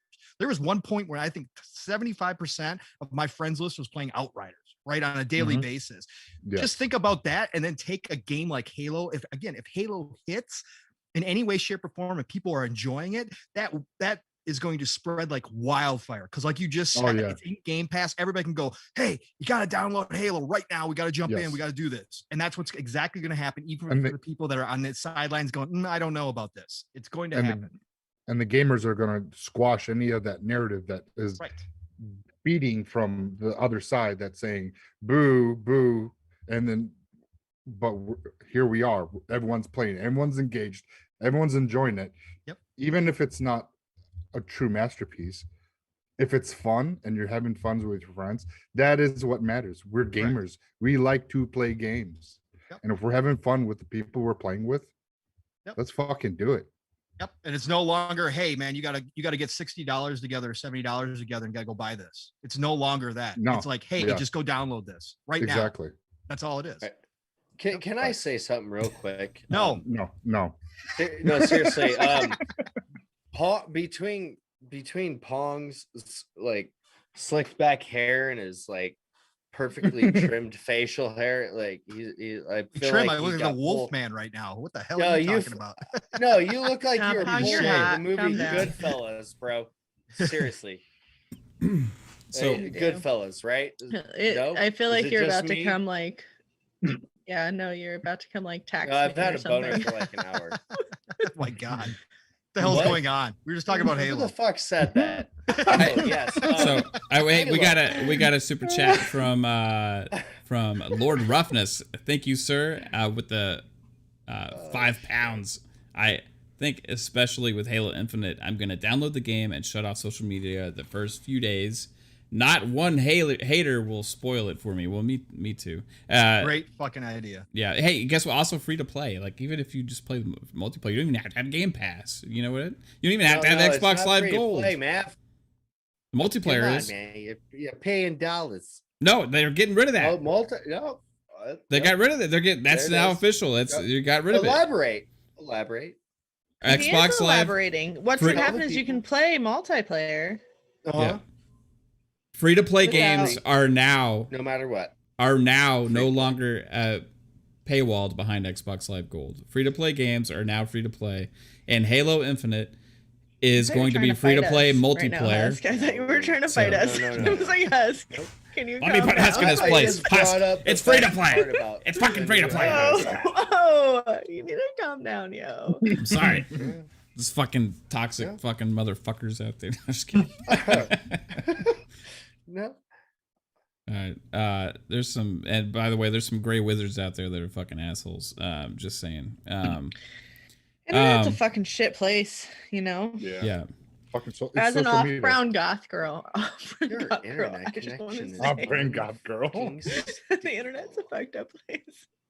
But hey, everybody in the chat, this was absolutely awesome. I appreciate all of you being here. We're gonna roll the outros. I hope you enjoyed the show. We had lots of fun discussion. Man, this Halo talk was awesome.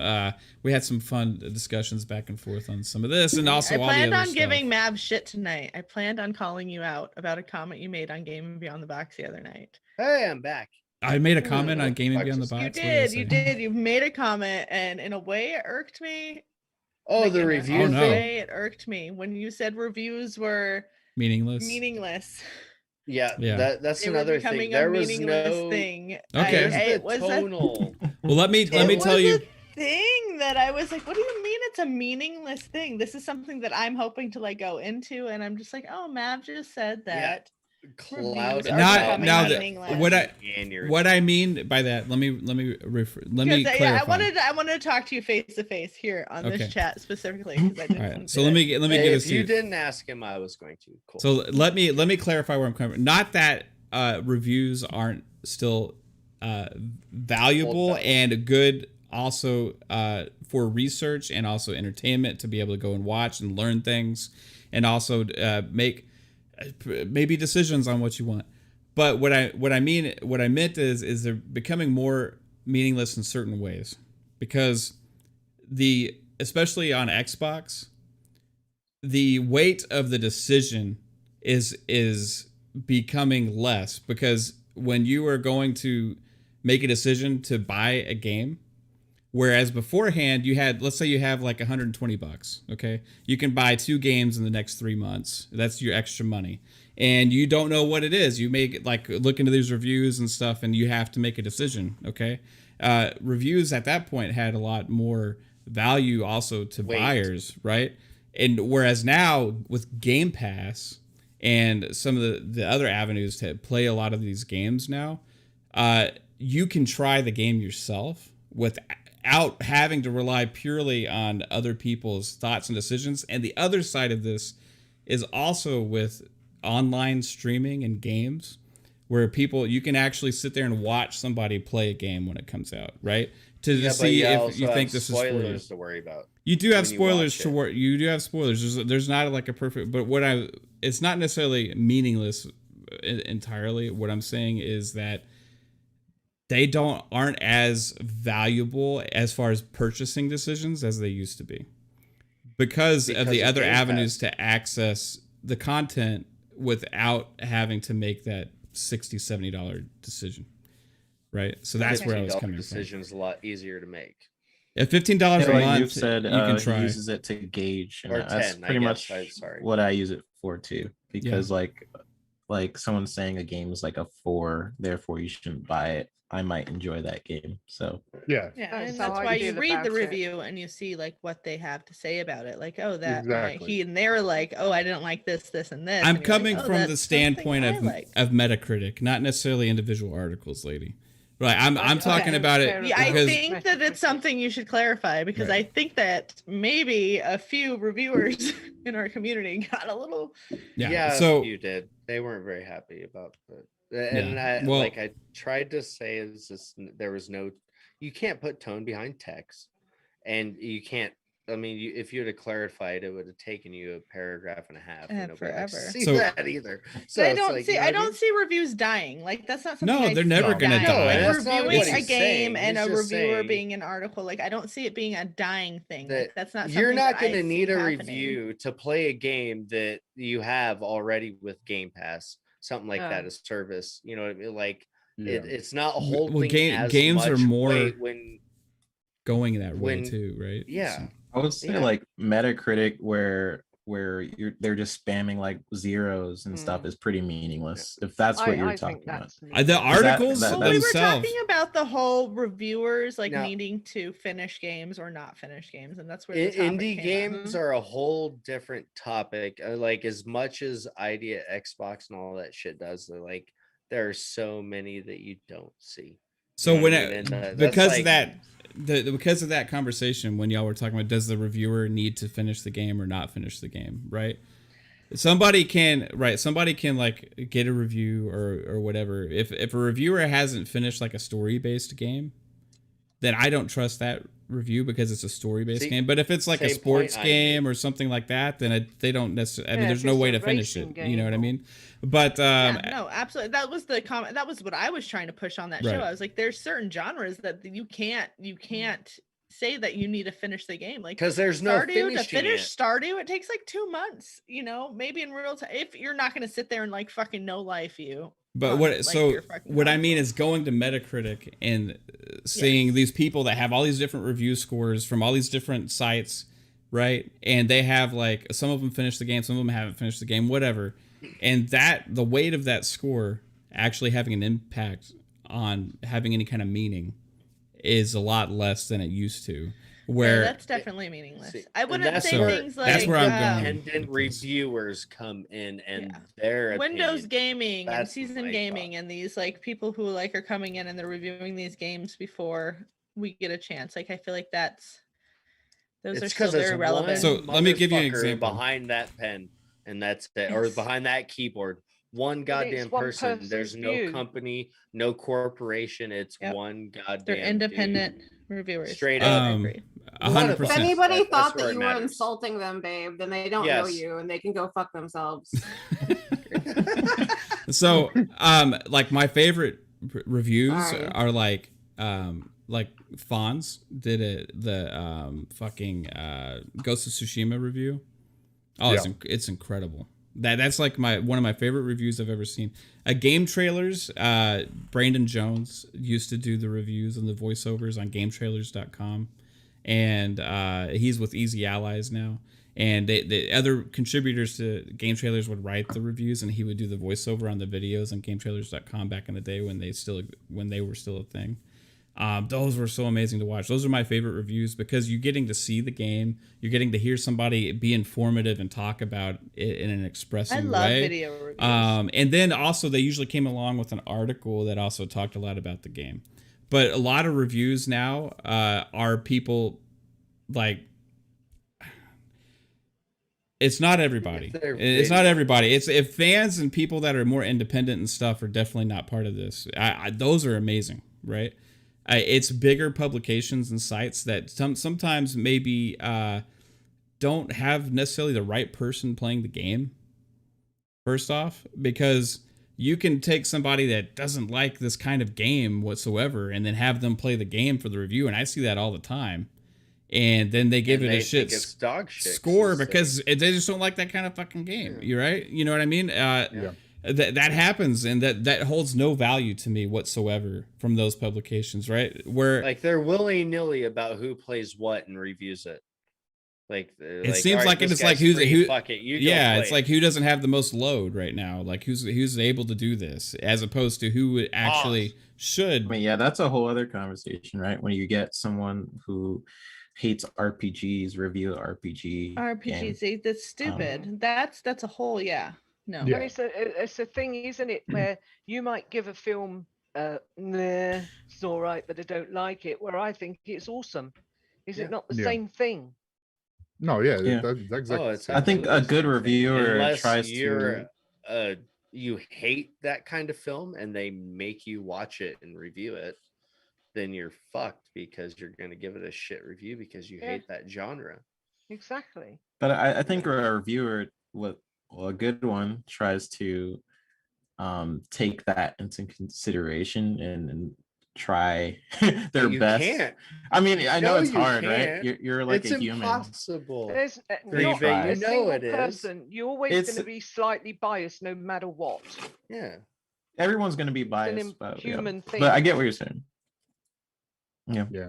So my again, lady, my take was purely on buying. If you really are that curious and that on the fence to know if you should buy something, you don't have to rely on reviews like you used to, because you can watch the game on stream if you have to know what it is. There's other outlets. There's so many outlets to find all this information and actually see for yourself, or you can even try it for yourself in most cases, like with Game Pass and stuff. And more and more games are going into the services where, for purchasing reasons, is what I 100% what I was coming across with that. Not that there's no value in what the people are doing in the articles and giving their opinions and insights and even scoring it. Because I do that talk when I say that. I'm like, hey, yeah, I would give this game a whatever, because I don't have any problem with it. I don't have any problem with reviews. I just don't think they hold as much value for my money as they used to. I'm not in the gaming industry as such, but like, if I don't know about a game, or I'm not sure whether I should buy it or not, if it's the one that I have to buy, then I would watch a stream like Mavs who's playing it, or somebody else who's streaming it, like Wilmy Hood streaming briefly Resident Evil 8 now. And like, so I would look at that and go, do you know what? That's really inspired me to buy it. It looks really good. He's enjoying it. So I might buy it on that. But like, most of the time it's word of mouth, isn't it? Like if everybody on here, my closest people, said, oh no, it's really bad, please don't buy it, then I wouldn't buy it, because I trust you all. I've done that with a handful. That's why I think a lot of streamers get stream or like codes for different games, because they have people like fans who loves their opinions on that particular thing. And they're like, oh, if he likes it, then I'm probably gonna like it. If he doesn't, here's the thing, nothing will ever beat a fucking good written review. Right. Like if you hear about a game and you see like everything's a video now, everything's picture now. I'm a reader, so for me it's they're gonna set the atmosphere, they're gonna set the everything for me, and I am 100% a watcher, and I will kill a playthrough before too much is revealed. I want to see mechanics and I don't want to say like anybody specifically. Like I feel like I came off as somebody specifically, like somebody said something, but it was more me. I saw your comment in chat and I was like, oh, like that's gonna probably ruffle some fucking feathers if anybody sees that. I should clarify. I don't think. I know you probably didn't even think about it, and I saw it and I was like, oh, fucking Mav. If he goes back and sees I love you, and you know I love you, and I actually got a couple DMs. I will not go into details. They were curious. They literally were just asking what you, and you explained yourself. And that was beautiful. I'm sorry for a comment that I put in a fucking chat room. No, it was you don't have to explain yourself. No, you don't. That's okay. You don't. But and that's the thing. It's the internet. There's no tonal anything behind it, like we were talking about earlier. You haven't got time. You're not going to type one line. Exactly. You're not going to type 2 paragraphs into a chat. Nobody's going to do that. But what I will say is if you want to go and you want to get into a review for a game before you play it and you don't want a lot revealed, go to a fucking well-written review. Don't go watch gameplay. A trusted review that you've had success with before.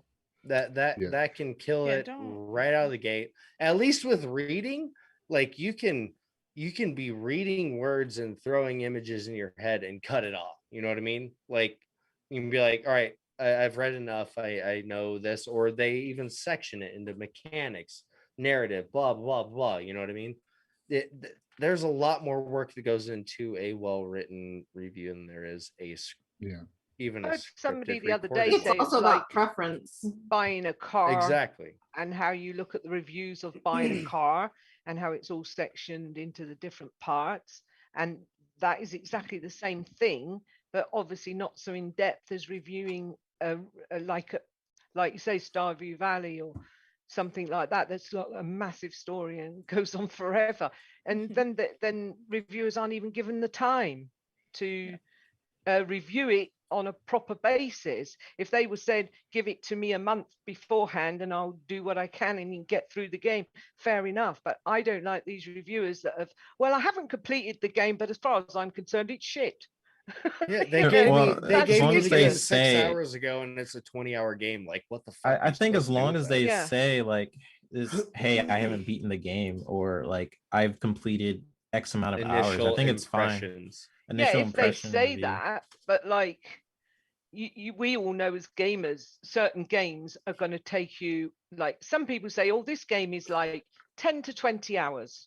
And I find, oh dear, I've just put 40 hours into it and still haven't finished it. Okay. It's only 10 to 20 hours though. So I must be really slow or really stupid. But like, No. you know that they're not telling the truth. Well, Yeah. they're That's just when you they're don't go just there again. powering through it. They're just trying to go through it to get a review Mm. sometimes. So I mean, that's where, like if you sit there and do every single side mission and every little thing and look at every nook and forever. cranny, you're That's what going to I take was a trying to longer argue time. that on the show. So- Like I was like, there's no Yeah. way like a reviewer Time can finish frames those are- type of games. I get Time- that, lady.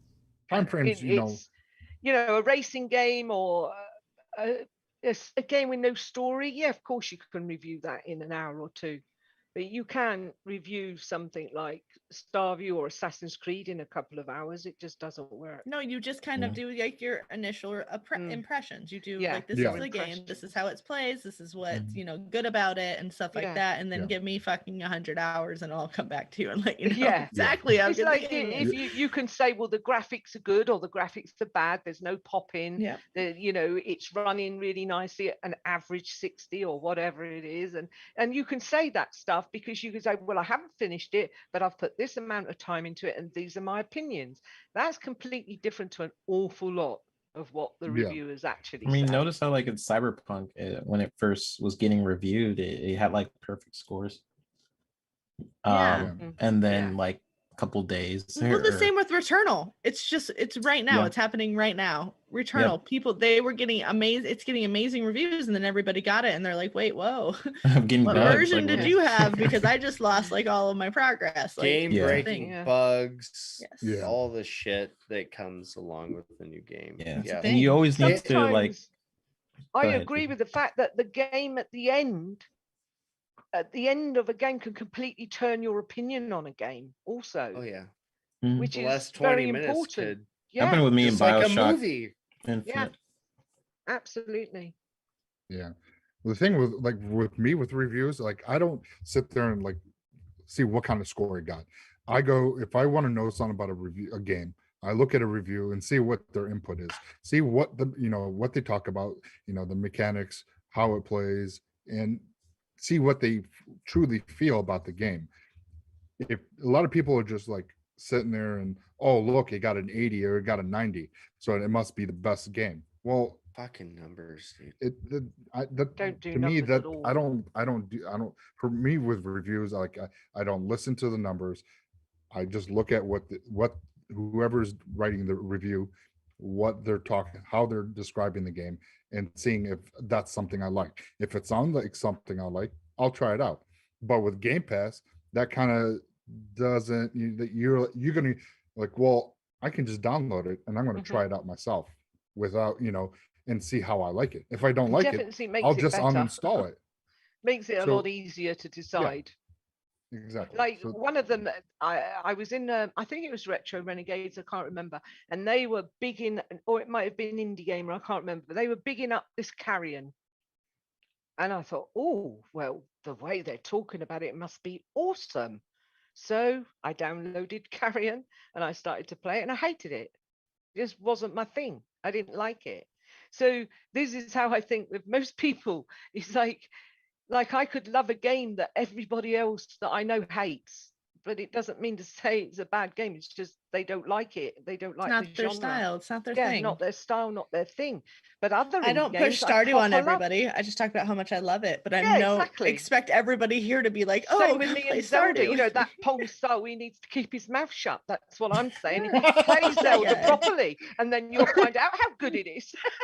No.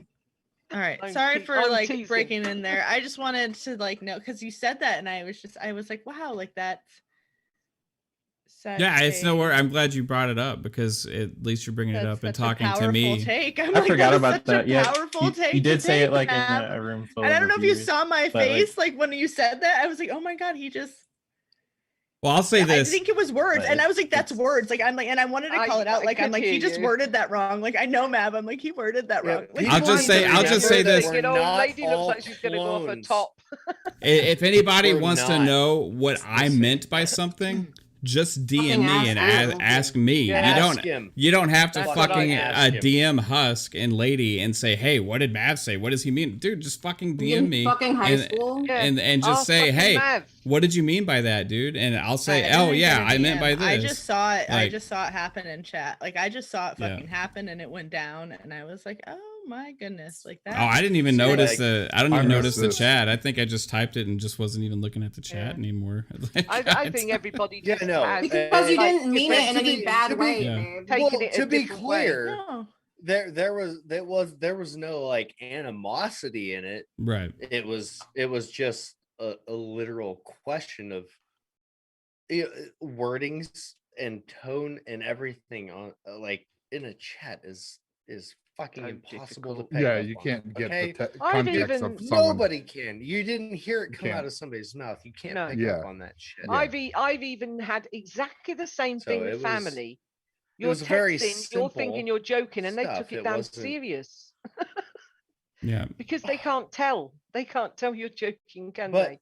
I felt like I'll just say this. I felt like Mav deserved a minute to explain That's why what I brought he it up. meant, and thank God you did, because it sounds It was way done. better coming out of your mouth. Well, so as what? He opposed was to gonna be out like of your canceled in the keyboard. community if he didn't explain Yeah, himself. right? No, absolutely not. I No, don't think that at it was all. just I good to I hear know it that come I out saw of it his as a mouth. person. I saw it happen in chat, and I was just like, "Oh my god, that's going to be taken." Mhm. Because I have had it happen Way to out me. of I have had it context. happen to me where I said Yeah. something and fucking like I was like, "Wait, no, that's not at all what I meant." And like, even when you said it, I was like, "Wow, I can't believe Mav feels that way." Because the way that it was worded, I felt like that's how And it has to it be was the felt. short Because you like, instead I of mean, literally, it was like how reviews spoke are on it. becoming or reviewers are becoming meaningless. And I that think I was said your reviews, not statement. not reviewers. I Or- said reviews are becoming meaningless. Yeah, so And- it was just I was like, oh, And what I meant is from purchasing decisions, I like get it. I for mean, games. I do. I like, get it. I felt like, I don't know. I think that the way that it was. That's the purpose and of I'm them not to trying begin to with. make like right? I'm not Yeah. trying to make a God. big deal or make like a fucking thing about it. I was just like, oh my god, like that's. Yeah. So It's the like internet reviews. and You want to Mav giggle now? explained Then the himself, cat's and just come in. It's it was pouring with awesome. I rain, was and just he's like, just fuck, out my like lap. that. soaking That was wet. hard. Oh no, fucking Lupa. take. So you got a wet Hard pussy on take your there, lap? It would be like that. me be like it's like the Halo people like Halo's gonna fucking suck. I'm like, oh my gosh, Mike Mav, that was Yeah. such a weird take to take. Like you just Well, went it's there. just it's abrupt when you have to type into a fucking Yeah, chat no, window. it is what it is. was- I just wanted to clarify that you didn't actually think that reviews because it is literally something that I am personally trying to work my way into. Yeah, and I hope was you were very like I didn't successful with take that. it personally, but I was like, oh, that Well, it did apparently really, some like, people a did. So thing? Is it's that a like thing? if whoever No. like if anybody ever has a question about anything where I say something, like just ask me, Message Matt. because I don't mind explaining like where I come from on something, like whatever. I mean, it's an open discussion. I have no like shame in any of my opinions or thoughts about whatever, and I'll defend. It was just nice hearing it. Yeah, It was- I'll for defend my me. thoughts and opinions if somebody attacks them, and I'll also I'm very open minded to other people's, and if other people think that, hey, you know what, they hold more weight than I think they do, then that's fine too. But Everybody has their own opinion. for people to send DMs to people asking just because I made a comment on it, it's just like I don't know, it's weird. But just send it to me, you know, like say, hey Mav, what did you mean, right? But anyway, guys. That's fair. We got to do the outros. It was fun. Psychonauts, dude, where can everybody find you, man? You can find me on Twitter, Twitch, and on Xbox at Psychonauts8. I started a YouTube channel it's Gamer Chat Podcast. Gamer Chat is one word. And Thursdays at 10:30 on Fun Pop with Mav and 3-Bit, and here every Fridays at 9 with the Magnificent 7.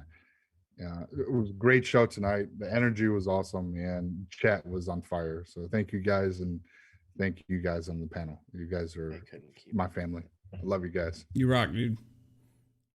Babe, I usually go to you first in my heart, but I forgot. Okay. I gave it to Mellow Fellow first. Where can everybody find you? You can find me on Twitter at KaitlinX0615 and here every Friday. Yay! Our guest Husk. What about you, bro? What's up? You can find me everywhere. ACS Husk. Wednesdays, Game Beyond the Box. Tomorrow with special guest Mav interviewing Randall Thor 19 on the creator feature. Nice. And yeah, thanks for the invite. I had a blast. Sorry to put you on the spot like that. Oh, you're fine, man. It was just good to hear you talk about Yeah. it. Like, that makes sense. Lupa. Translate the text. Where can everybody find you? You can all find me on Xbox Ultimate every Friday at 9 a.m. Eastern, 9 p.m.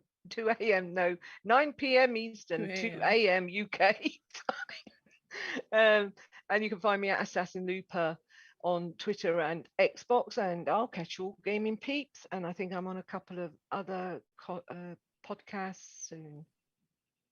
Places, podcasts, whatever. Yeah. Places. Awesome. Lady. I'm all over the damn place. Lady AF. Where can everybody find you? You can find me on Twitter at lady_AF. That's LAIDY_AF. You can find me on Tuesdays on the Players of Everything, Masters of None. I need to start saying that and not Noobs and Pros, because apparently that's the name of the show. Oh no. Hold on. You can find me on Husk.